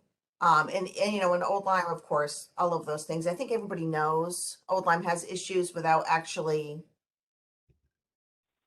discussing all of the numbers, but I think it's important information to have. I just don't know how much time we need to spend on all of it. So that's, I guess there's the line I'm trying to figure out. Like, you know, I think all the information to be included is absolutely 100% legitimate. And if we give the people the opportunity to review it, like someone said, I think it was Bill, that after listening to our presentation, they may want to look at these slides again and maybe they have more questions. But to go too deep into it might be a problem. And I think you can, and I don't want to say entertain because this is not supposed to be a show, but if we can engage people by polling and by doing the case studies, I think that keeps people's interest. Okay, well, this is what they did in Hartford, and let's talk about how successful. Wait, I can drive by the ones at Spencer's Corners and look at those, and we Exactly. can, you know, see those sorts of comparisons that allows people to be engaged. So try this, Karen. And I think we can do a combination of a little thinning and truncating. Okay. So if I'm just going back through the first deck. I think we need to introduce ourselves. We need to put up the timeline quickly without bogging down, just so people are oriented in what the process is. Correct. The relevant statutes, we need to get it out there that 830G isn't a mandate. So that page we can go quickly, but the key points are going to be, we don't have to do the 10%. We do have to do the plan. What is affordable housing? And that 5-slide build that just runs through that grid of numbers and culminates in the new since 2002. I think that's worth doing. Yeah, it's quick. I mean, it gives them a quick look. You can see where you're at. I mean, I think numbers are important. The takeaway from that is the gap. Right. Correct. I love the note, you know, that slide 16 that says it all. You don't have to say anything more than looking at that. Then there's the 2-slide flip on the zoning map that says we really don't have any land. Correct. Yep. And once again, that information is valuable. But you can say it just like you said. This will show you that we really don't have any land to build. Good. So we can leave those up. I won't go through it bullet by bullet, but I'll just say, look at the pictures. We don't have any land. Right. Okay. Summarizing the case, is that worth doing where we just have everything stacked up at the end? And so instead of talking to each slide, just go to the case slide. Yeah, I feel like those last few that you're talking about, it says 19 and 20 may be redundant for what we're trying to get to at this point on the first meeting. Okay. And then what I could do, I think we need to do some sum up at that point because we're going to change gears. Okay. And just talk through. We have a real gap and at least get to that takeaway that the bottom line is, and it's at the bottom of the slide, is Old Lyme's not ready to meet needs. Oh, without a doubt. Right. Correct. So we just go really quickly. I think you leave the slides in. I think you leave the slides in, but it's your tempo, Michael. Right. Okay, 100%. Which is different. So slides, go ahead, John. slides are there, but they'll be up on the website or wherever the people get information. So if they want to delve a little deeper, but you could basically, how things are running, you could decide, you know, how do we jump over? But the end slides are very nice because it's a very concise wrap up of, okay, kids, this is what we learned. But I don't need to, I didn't intend to, and I won't read them. Mm-hmm. Correct. But the information's there for the taking. Yep, exactly. I think Some of them I read to you because I wanted you guys to check to make sure the content was right, but I wouldn't read them to the audience. No. Well, what's your thought? This is about 30 to 45-minute presentation. I think realistically, Yeah, it'll be 40, 45 at the, And with actually the the whole thing with the case studies. I want it to be done and be into the polling and the discussion in less than an hour. Yeah, perfect. That's Because otherwise you Get lose. to the polling, what did you say? Get to the polling in less than an hour? Yep. Yeah. That would be desirable, I Mhm. think. And also, I think that when, do you ever go where somebody like has a presentation that they've given someplace else and they say, oh, we're not gonna go through this slide or that. But if you're telling that we've outlined what was just said before, and you actually say, we have provided more detail so that you can look at it at your convenience. And so we'll go through and I might just say one sentence about a slide, or it doesn't mean the slide's not important. It just means it has detail that would be better served for you to take a look at on your own. As long as we bring them to the conclusion that you get to in whatever. I'm trying to go back and look over the slides. You know, the other Because tool we have is the open Q&A. So we're gonna do the pulse poll, and then there's gonna be open Q&A. So we can say up front, we're gonna move quickly through some of the gritty data. But if you see something you're interested in, bring it up in the question and answers, and we'll go back to it. And the other thing you could also do with the case studies, for example, I think some of those, just the pictures, and I have to just pull my case studies are in a. yeah, for this one, I'm gonna need toggling back and to take forth. notes on these case studies because I don't have these. These are in PDF only. Karen is working on these, so I'm going to be talking with her The ones that tomorrow. say the draft, the potential strategies, and so on. Yep. You don't have them? I have them as you have them. I can't work on Oh, them. and what more is there going to be? That's it. Oh, but you said, I'm sorry, then I don't understand what you were saying. You don't have them. I only have them in the same PDF that you have. I can't change them. So I need to take I'm notes not on what. suggesting that you change them. Is somebody else is presenting this? Yes, Karen is going to be. Okay, so one of the things too is, and you could talk with her about that in those, is to say we have several strategies and gauge the pulse of the audience to see, maybe you start out saying maybe we're not going to go through all of them, but you'll have them to look at as well. And then you kind of gauge. Now it's different from a live audience. You can really gauge in a live audience. Here, maybe you gauge by whether people have left or not, but at least you have all of them. I wouldn't change us. I'm not saying change anything on the slides. I'm just saying maybe she doesn't actually discuss them all, depending on how it goes. So actually, one Well, of it the depends thoughts how I long had, Michael takes for his piece. well, it's all going to be one. So at the end of the day, we looked at it in two pieces, but this is going to be inserted in the main. No, I get that, but I'm saying, in other words, if you're running slow for some reason or whatever, or you're running fast, she could gauge how much she wants to go into it. Yeah. Look at the case study slides. So one approach, I'm thinking about there's two things. One is to shorten from the end and do less on the proposed strategy, and the other is to thin. So one thing we could do is, for the case studies, is kind of drop the how and stick more with the what. Yeah, but I agree. And then I also would dump the one in Washington. Why? That's not our. Okay, you know what I'm saying? Only because we're going to propose it as something that we might want to do, even though it's mostly, and the backstory on this is it's not prevalent in the Northeast. It's mostly in the Northwest, but they're having success with it in the Northwest. Okay, great. And let's leave it then. It's fine. Yeah, I think it's worth leaving because it's something different. And even though, if they want to point and say, oh, they did it over in Washington, they can't do it here, that's silly. But people who are going to think that way are going to think that way anyway. But it's a picture of something that they at least get a chance to see, oh, because that could be anywhere. Yep. Yeah, it's true.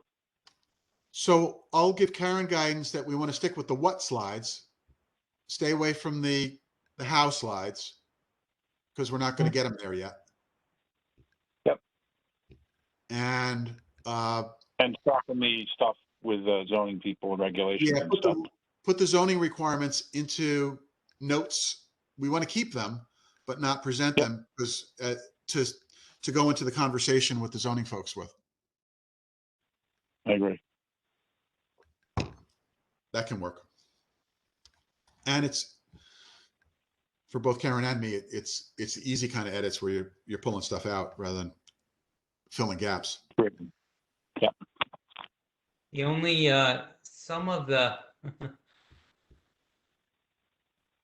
although in strategy 3, adaptive reuse, I think those are kind of important on this particular one, because it really has you looking at specific things that you could do different perhaps than that strategy 3.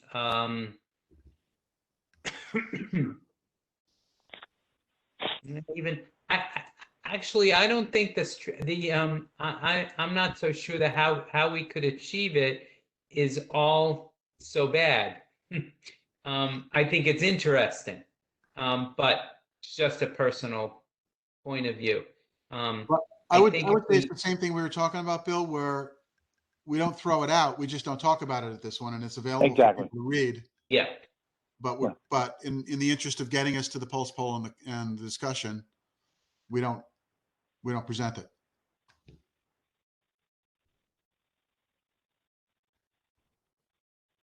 The other thing is the direction we're going now is we're just going to kind of tee up the strategy, and we're not going to present it as anywhere near baked.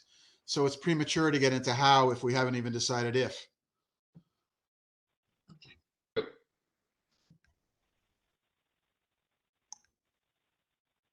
I think we can work with that pretty easily. I'm just flipping through the yeah, so let's go back and we come out of the Hollywood Squares with that punchline. The last slide in that series is zero new reportable since 2002. Do a quick flip through the maps just to say we've got a land availability issue. Yeah.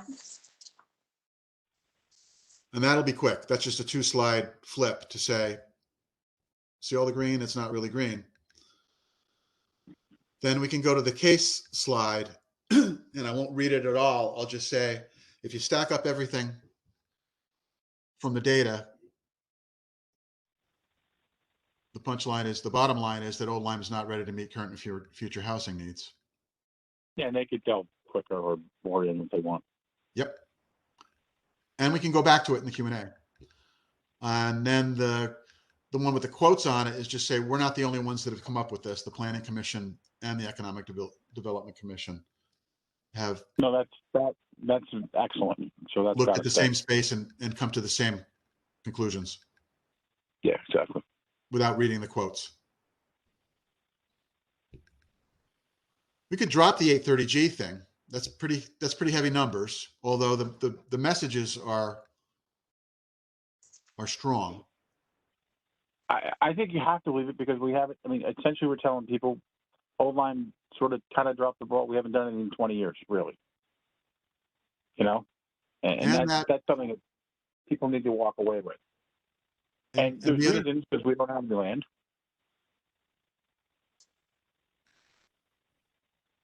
I think the big thing you want to leave is 85. And where do we have the zero since since 2002? We can move through that build of the important numbers, that 5-slide sequence. That can go pretty quickly. Yeah, and go real fast. Because it's all the same data. I'm just highlighting different points of it. And there's really 3 takeaways here.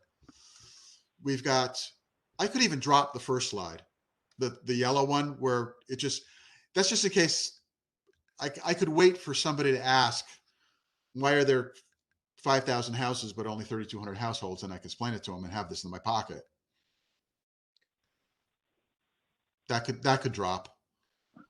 I kind of like how it walks through it because it's a pretty quick thing to go through, but it really highlights and will put their eyes to what you want to look at. So I think, what's that, about a minute and a half, 2 minutes for those couple slides? Yeah, all those slides would be a total of 2 minutes tops. Which, Yeah, what, all the end, the that's ones up invaluable. to 3? The Hollywood Squares box is there. Yeah. Yeah, But I would by the way, definitely leave just that a as. note on the quotes, what you have in bold in the quotes, I actually think I would read them. They are very powerful and they don't come from us. Those three, just what's in bold, I think are compelling. Bill, I concur. Okay. I mean, just a statement from the Economic Development Commission. There is evidence that Old Lyme's lack of housing diversity is constraining its growth. That's a powerful statement. And it doesn't come from us. And the other ones, both of them. So you may want to, you just say that part. You yeah. don't have to say the whole thing. That was the most I was going to say anyway. Okay. Great. First we take it all away and then we say, put this back and put that back. No, it's good. It's all good, Bill. This is why we're doing this, and it's immensely valuable. How about the lessons from 830G? My sense is I could flip these 2 slides up, the charts, the circle chart and the line chart, and just focus on the takeaways. When you look at the profile of affordable housing units in the 85, for I us think the and for the circle state, chart. I think the circle chart really screams, here's where we're at, guys. and that we need to think about less about deed restriction and more about collaboration to build naturally affordable housing rather than forcing deed restriction, because it just hasn't worked anywhere. Exactly. And then the other slide, I don't have to get into the algebra that went into creating those curbs. We can just say it'll take 100 years to hit 10%, and it's just not realistic. So we're going to let that You go even said that. as a driver strategy. These graphs show how long it would take us to achieve even the green line of 10% would take that long. Not realistic, because otherwise I think I get lost in that slide. And it's another opportunity to say the 10% is not a mandate. It's an exemption threshold that it's clear we're not going to be able to meet. So we're not going to allow that to drive our strategy in a direction that it shouldn't go. Yeah, I think by reinforcing that, it's going to take away some of people's prejudice or misconceptions of affordable housing. And, I think it'll be really good. And I think I can do that quickly. And I'll just keep reminding people that this is all going to be published and we're going to have more opportunities to talk about it. Okay. So if we go to the current thinking, do you want to go through the guiding principles? I think it's important to say we're aiming to meet the needs of Old Lyme and preserve it as the small town that we know. That's super important. People are concerned. What does this mean? What does this mean? Yeah. How will it affect me? What define that? Exactly. And it's for Old Limers by Old Limers. So I won't read it, but I'll get those 2 points across because I think those are the main ones. And that it's the beginning of a conversation, not the end, the plan. Exactly. Michael, just a thought. Consider, and I don't know, I was wondering if those guiding principles, the 4 of them, shouldn't be the last of that group of slides. Say again, Bill? So those four, the slide 25, Yep.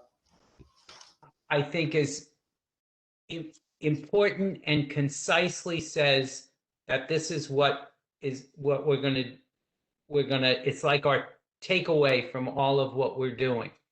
26 and 27 are, put forth what the building blocks are. And it's not that they're bad. I just, there's a whole lot more on there, and this is going to be toward the end. I would consider getting quickly through 26 and 27 and end with 25 in that section, just the way my brain works. Good. I can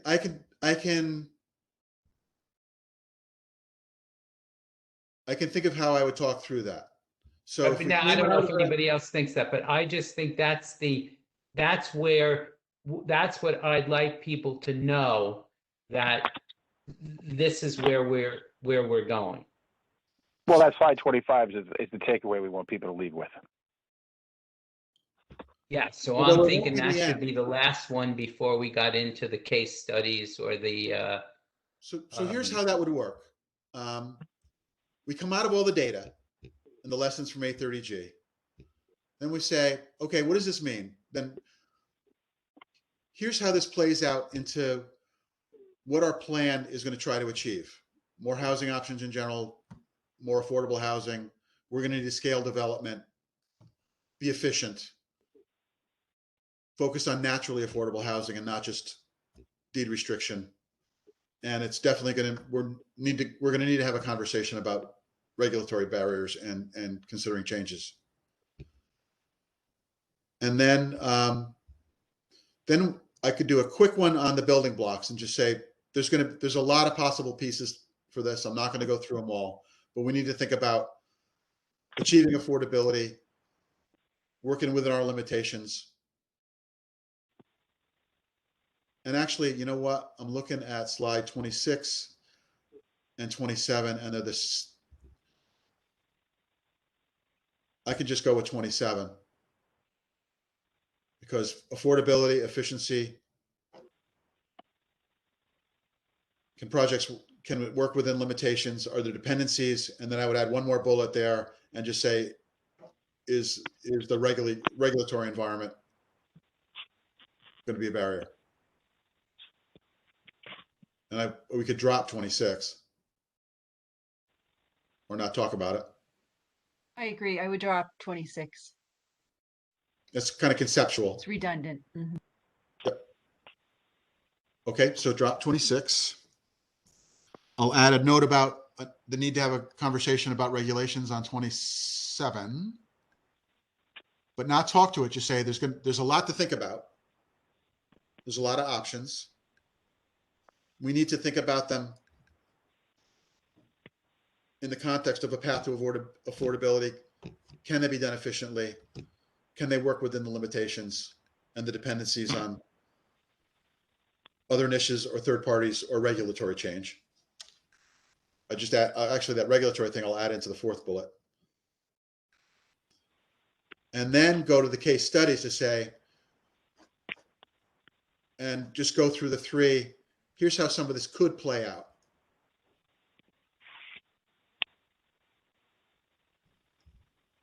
And then instead of the proposed strategy, just drop the assembled strategy and go to the principles in the summary slide. which actually are the same that you just said before the other. So you're gonna kind of, it's similar to leaving them with that, because that's the end of the formal presentation, right? Yep, and then we go to the post poll. Because that one has the policy and regulatory changes, the work within the hard limitations, the things that you just said. Yep. So I would drop that summary slide then. Yeah, now is there at any place, did we leave that you're gonna tell them that we're actually looking for the the actively creating those opportunities? No, Okay. And maybe that's a good place for the next, we'll for we'll the pick it next up one. there. Yep, we'll save that. Good. So that would drop. So we're going to drop 26. Just taking my notes here. We're 2 hours plus in, folks. Thanks for hanging in. But I think we're making progress. We're going to drop the whole proposed strategy. You drop 26, you're going to put 25 after 27. I would say maybe, Bill, consider putting 25 after the case studies, just as a way to sum up before we go to the pulse poll. I Well, like then it, decide. I like it sooner. Okay. So drop For it to be 26. repeated. I mean, it's very important. So this continues to move down the deck. This was originally up at the beginning, but it's important enough, so we want to leave it with people. Yes. All right. So what do we say? We're dropping 26. We're dropping 30, 31, 32, 33, 34, 35. We're dropping the whole proposed strategy. Okay.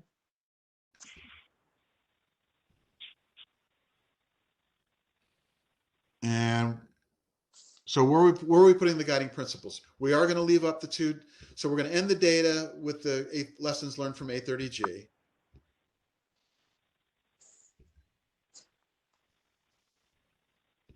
Then we're going to do 27. The building blocks.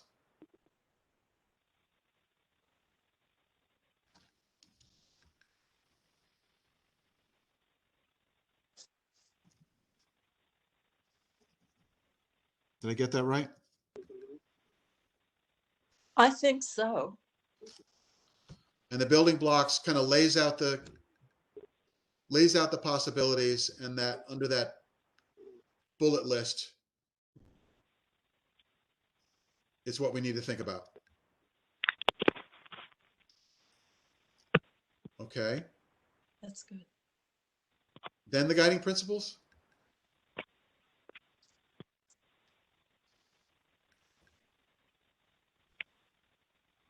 Lori, where'd you see the guiding principles fitting in?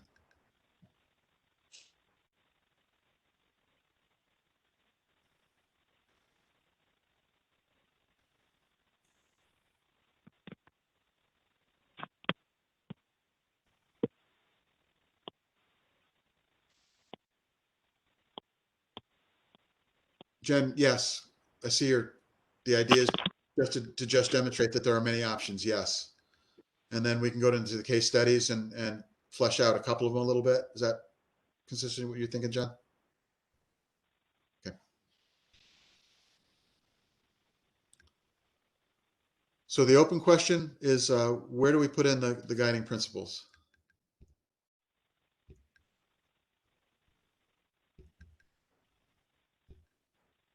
After laying out the options and the thought process?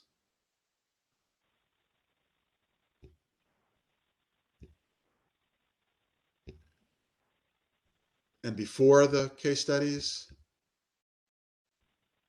Or after the case studies as part of the summation in transition to the pulse poll? After the case studies.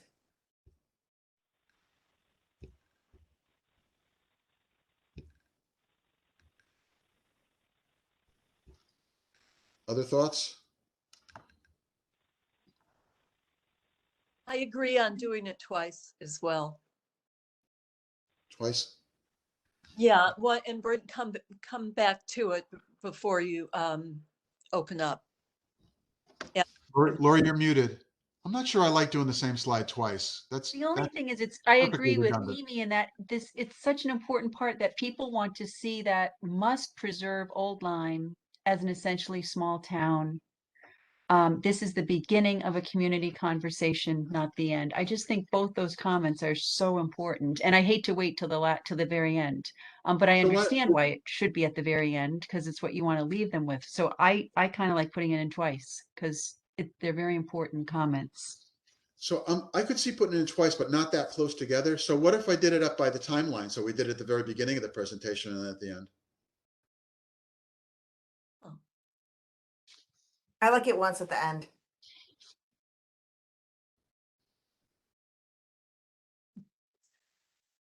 If we're trying to be efficient, there's certainly a case to do it once and not.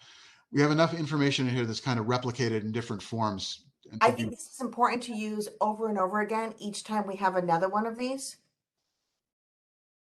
It's almost our tagline or our I don't know what you want to call it. This is who we are right here. It's important. Our mantra. I think as I think about how I will tell the story, it's going to be easiest to put it at the end.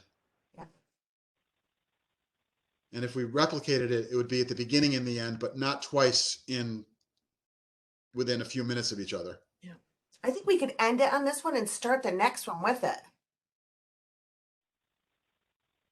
Bill, you're muted. I would agree with what Karen just said, or I would agree, I totally agree. You don't want to do it in the space of a few minutes. But if you do one at the beginning where it's our objectives, and then one at the end, which is to repeat our objectives were to do this, and this is what we laid out, and this is what you've heard, and that is going to meet our objectives. It reiterates that point, and then at our next meeting we start off same thing. And so they hear it seven times, seven different ways, seven different opportunities to get the message across. I think that it's like John just said, maybe our mantra, but I don't think we should leave it in there just at the very end, because you're asking them to listen to you, but they don't know what your objective is. So the objective at the beginning should be quite clear. All right, so we can do it at the beginning. You want up by the timeline? Going into these were our principles going into thinking, and which is accurate. They were. And then I could at least flash it up at the end as a reminder and say, this is. My worry is too, if you wait till the very end, if someone signed off, they didn't get that message. They didn't hear it. Yep. It's just a reiteration. You've driven them away by then. All right, I think from a telling the story standpoint, that works. Karen, can you work with that one? If it came up really early, and then just as a reminder, and I'll explicitly say this is just a reminder of where we started. And this is what not we're going to trying go to away. achieve. They're going to hear this. If people are engaged, they're going to hear this every time they interact with us. Yep. Okay, so let me just recap quickly. We're going to come out of the data section. We're going to include the A30G lessons because there's two important takeaways. We're going to go into what is currently slide 27 to just say that brings us to a lot of options that we have to think about, ranging from middle housing to accessory units. I can think of just how to talk over that for 15 seconds just to lay out the laundry, the palette of options we need to be thinking about in framing a strategy. And we'll think about them by considering their path to affordability, whether they can be implemented with high efficiency, whether they can work within the limitations that we've established before that, and whether there are dependencies on initiatives or third parties or regulatory change. And then go to the case studies, just to flesh out the three of them. And in the case studies, we're going to focus on the what and not the how. And then we're going to drop the whole proposed strategy section.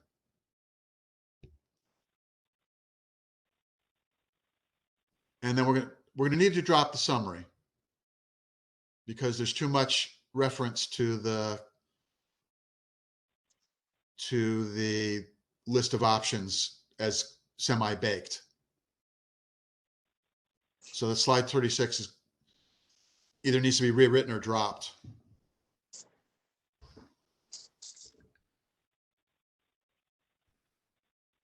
Because it refers back to the semi-baked assembled strategy.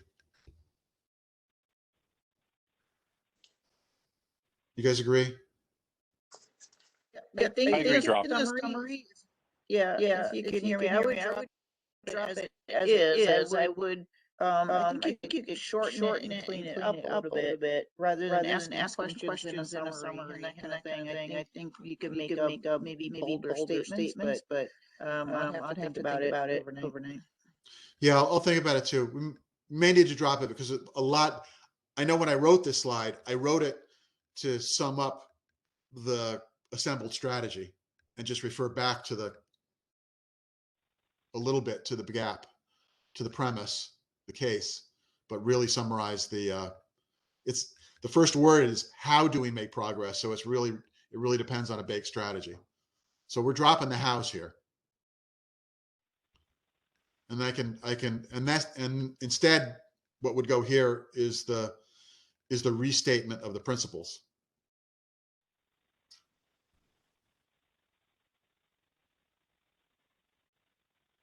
Lori, Karen, is that consistent? The principles there, again, the recap? Instead of where the current summary is, we drop the whole assembled strategy and restate the principles and then go to the pulse poll.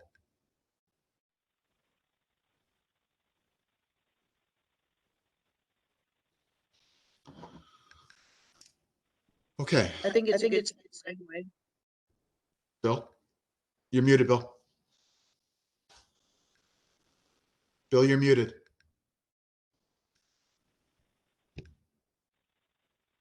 I'll see if I can unmute him.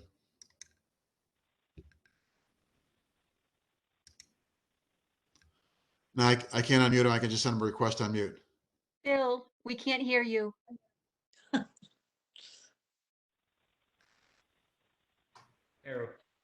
There we go. You got a teacher's voice, Lori. You got him. Yep, I was just going on and on. I think that with the exception of on the second bullet, like the stock of 0 to 2 bedrooms, senior, and those are very specific. And then some of the other things under efficient development. But the actual statements, including the current zoning regulations and the state policy and statutes, all of that other stuff I think is relevant. And it doesn't refer back to something that we haven't said. Only the specific, like adaptive reuse of existing properties, those become some specifics, but the general ideas I think are worth summarizing. But yeah, and again, Bill, I'm thinking about being the narrator for this, and it becomes redundant then because it's re-summarizing a summary that we did on making the case. Okay, I'm convinced.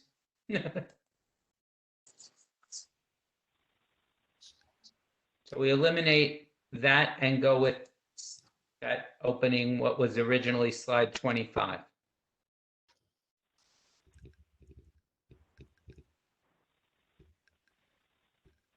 Right. And we'll also put 25, just to be specific. We will put 25 Before 6. before 6. Yep. Good.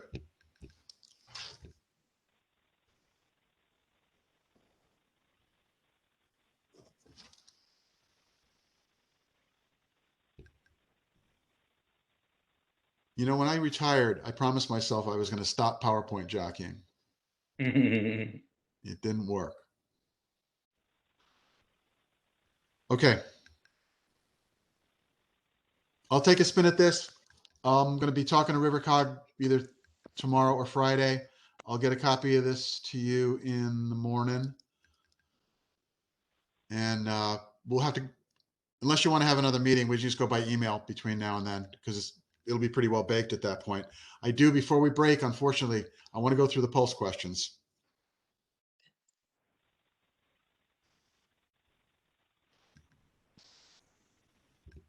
So let's look at the first file, page 38. Is this the right amount, the right number for them to have, or can we have more or less? This is what we have. We can have more or less. I think we should take out the second one. I think we're gonna get that Oh, feel. definitely, Yes, because we questions. just cut that section out. That has been definitely. Thank you, Karen. Yep. Bye-bye. We didn't propose a strategy. Good catch, Karen.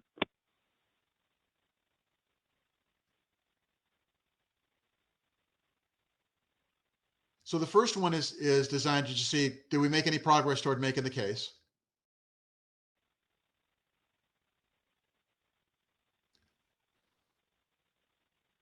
How about the current third and fourth one? So which of these could you be, not would you be, could you be comfortable with in your I neighborhood? love that. That's good. Like that. The being open to supporting an investment by the town in distressed properties? That's good. Leave it. Yeah. Good. Okay. How about that last one? I have totally mixed feelings about this. No. I'm not. I say no.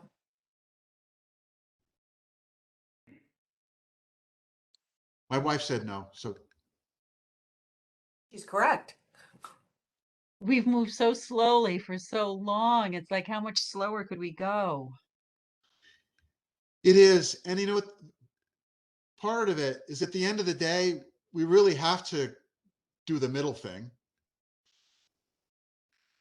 We shouldn't do the last thing, and we won't be allowed to do the first thing, even if people want to and are frustrated. But you know, we can't not recognize the limitations and work with them. True. So one of the philosophies I have on asking these questions is don't ask questions that you have no intention of paying attention to the answer on. Yeah. Right. Or have no ability to Yeah. pay attention to the answer on. Is there a question that we could ask about? Because I think that, I mean,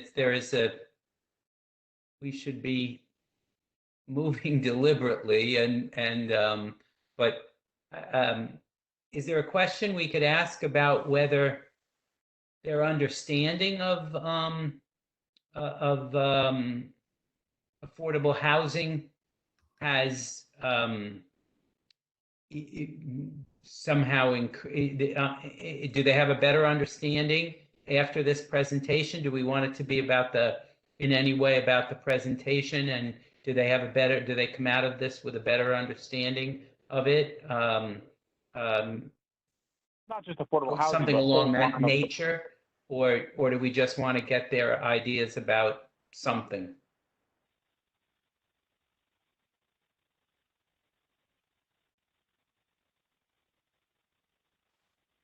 I think Bill, that question is in the open Q&A comment. That perhaps addresses that. Do you need more info or detail on anything that was discussed tonight? But maybe it could be rephrased to kind of capture your thoughts. I think I caught you, Jen. I'm gonna go to the screen where I can see a nod. So did you or shake your head? You suggested expanding and modifying. Do you need more information or detail on anything that was discussed tonight in the open Q&A to incorporate what Bill said? Was that Using okay. that question as a stepping stone? Yeah. So I should have prefaced it. The questions on the left are actually going to go in the real-time poll. So these are going to get flashed up. People are going to be on their phones or on their computer and say yes, no, maybe. I don't know. And we're going to get a real-time count. And then that'll be kind of interesting, and we'll go through that. And then we're going to shift into just an open Q&A, and we'll put up a slide saying, here's some things you might want to think about, but it's wide open at that point. Yeah. Do you have an opinion about this, or do you? Yeah. Good. So those are just to seed the discussion in case, icebreakers. Hey guys, I gotta go. Hi, Karen. All right, have a good night. Thank you, Karen. Are you generally, Thanks, Karen. Thank you. I think it's great. so we're, okay, good. Yeah. If you think of anything else, you know where to find me. Okay, thanks.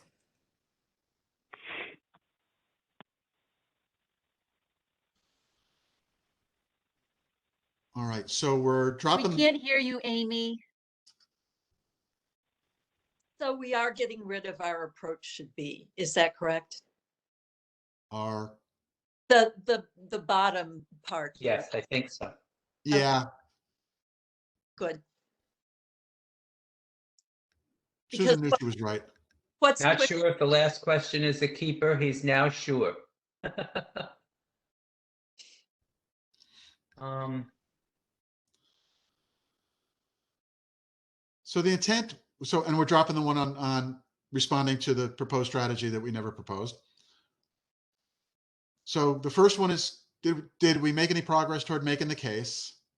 Yep. The second is to try and get people to wrap their heads around what this could mean for them in their neighborhood if we go down some of the paths that were, and all of these are in the, yeah, all of those are in the case study.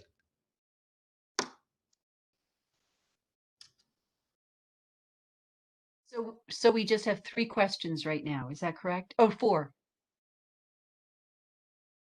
well, we didn't fix a fourth yet. No, that gets Only dropped. So 3. we only have 3, plus there's 2 more that aren't on here because Rivercog is going to ask just for their pulse if how many of the people had attended the workshops that they put on. But that's not an opinion. That's just a data collection. Question: after attending this presentation. Got your chat. I agree with Jen. That's a good way to word it.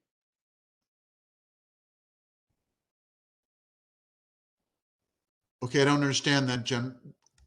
I missed the context. Maybe preface question 1 of the So she poll wants it. poll?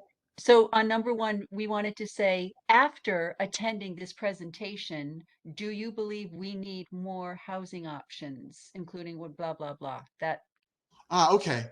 start by saying after attending this presentation. So can I wordsmith that and saying, having heard this presentation, do you think we Sure. need? Good.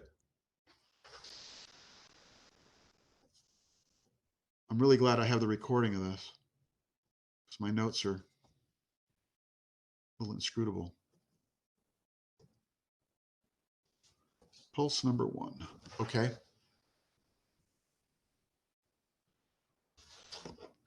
All right. So 1 has the context of tying it to the presentation. 2 is gone. 3 is in as is. Which of these could you be comfortable with? 4 is in as is. Could you support an investment? And 5 is out. Of the open Q&A, we're going to modify 3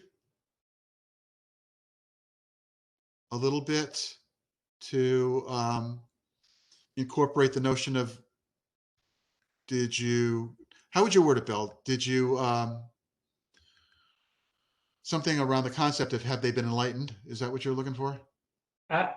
Yeah, I was just trying to ask if their understanding Has your has improved. It could be just a yes, no.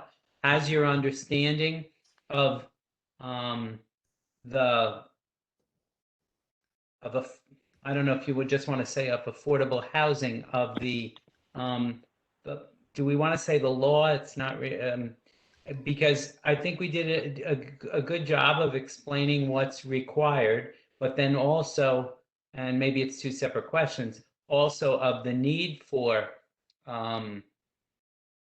affordable housing. Well, that's sort of, we need more housing options. So how about this? We leave the first one in, having heard this presentation. Do you believe that there's a need for more housing options? Maybe And then then have a new one that says,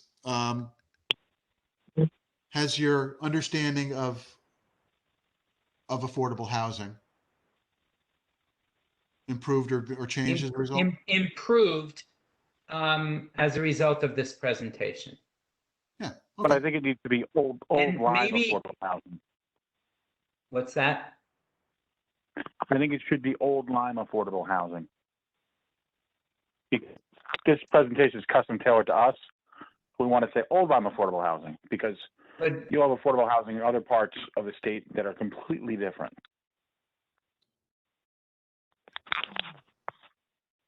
Although, John, I hear where you're going on this, but the first question gets at O-Lyme. So do you believe there's a need for more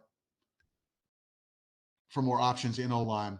The second one, if I'm interpreting Bill right, would be, is your general understanding of what affordable housing is and who would benefit from it been improved? Yeah, has your improved, exactly. yeah, I mean, it could be improved. I don't know. Maybe that should be the first question, and just move them down. I mean, if the answer to that is no, then okay, workshop over. No, I mean, All right, yeah, I can see that. So question one, has your understanding of what affordable housing is and who could benefit from it improved it? The second one is, or you could even ask it as a yes, no. Do you have a better understanding of affordable yep. Do housing? you now have? Yep. Yeah. Okay, first. Second is Agree or disagree that we after, need more housing options, including affordable housing in O-Lyme. right, but that's with after listening to this presentation, I think we added. And then are you comfortable with the three types? And could you support an investment?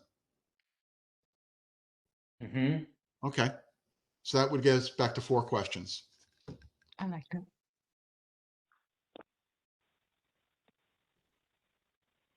And if you answered no to the first one, you can recuse yourself from the rest. Don't go I know. back to the second one. The router blows up, they're done. We're getting punchy. I'm getting punchy. Okay, I think that covers it. I think the thing about that is just actually having them do that. It's not so much that we're going to learn whole lots of stuff from it, but I think even when we did it in the RiverCog presentation, it just felt like you were engaged for a little bit, and then seeing the answer, seeing how your answer fit against others, and it kind of it provides, it's not just a break, but I think it just provides your brain to go in a different direction for a little bit. It's nice to be asked. Mm-hmm. It makes them feel involved and that we want to hear their opinion. Mm-hmm. Engaged.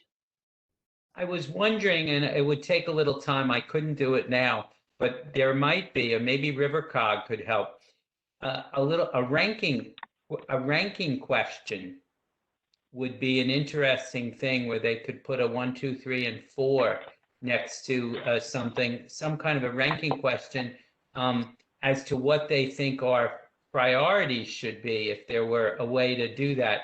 I wouldn't do this right now, but maybe RiverCog could help us, because that could be really something where you said, okay, of the people who came to this, and we'll have some sense of who our audience was by collectively taking a look of, are these people, if these are people that are really interested in affordable housing, they may have have some ideas about priorities. Are these people who maybe are want to find a reason not to be for affordable housing, or not want to be, came here to try to be convinced, but in any event, if we give them something to rank, it gives us something maybe to as food for thought as we move ahead in our meeting. But with any luck, the next time we do this, the pulse polling is going to go like somebody asks a question and then people go like this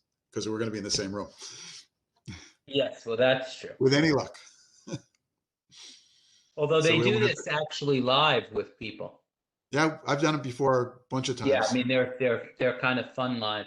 No, but the trick is if you really want to get something from it, other than the good feeling of having asked and engaging them, you need to think hard about the questions if you want to actually try to use the data you get from it for anything other than some entertainment and good feelings. Well, do you think, is it something you could ask RiverCog if they have, because they've been doing this? I don't know. For this workshop, no. No, No, okay. we're 5 days out now.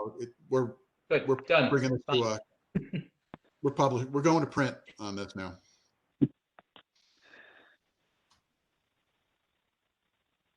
So any major, the stuff we did tonight is great. Tuning up the questions. I'm completely comfortable with dropping the proposed strategy because of everything that we did. That was the part as I was thinking about telling the story over that, it was the one I was spending the most time on and was least comfortable with. So, and I think given the sequence of things, we have another workshop. We just move it off a little bit and it's going to be fine. I think that was a really good outcome. The making the case part, I feel pretty good. If there was a part that I still have a little furrowed brow about, it's in making the case that it's more than just housing. There's a tie to the future economic health of the community.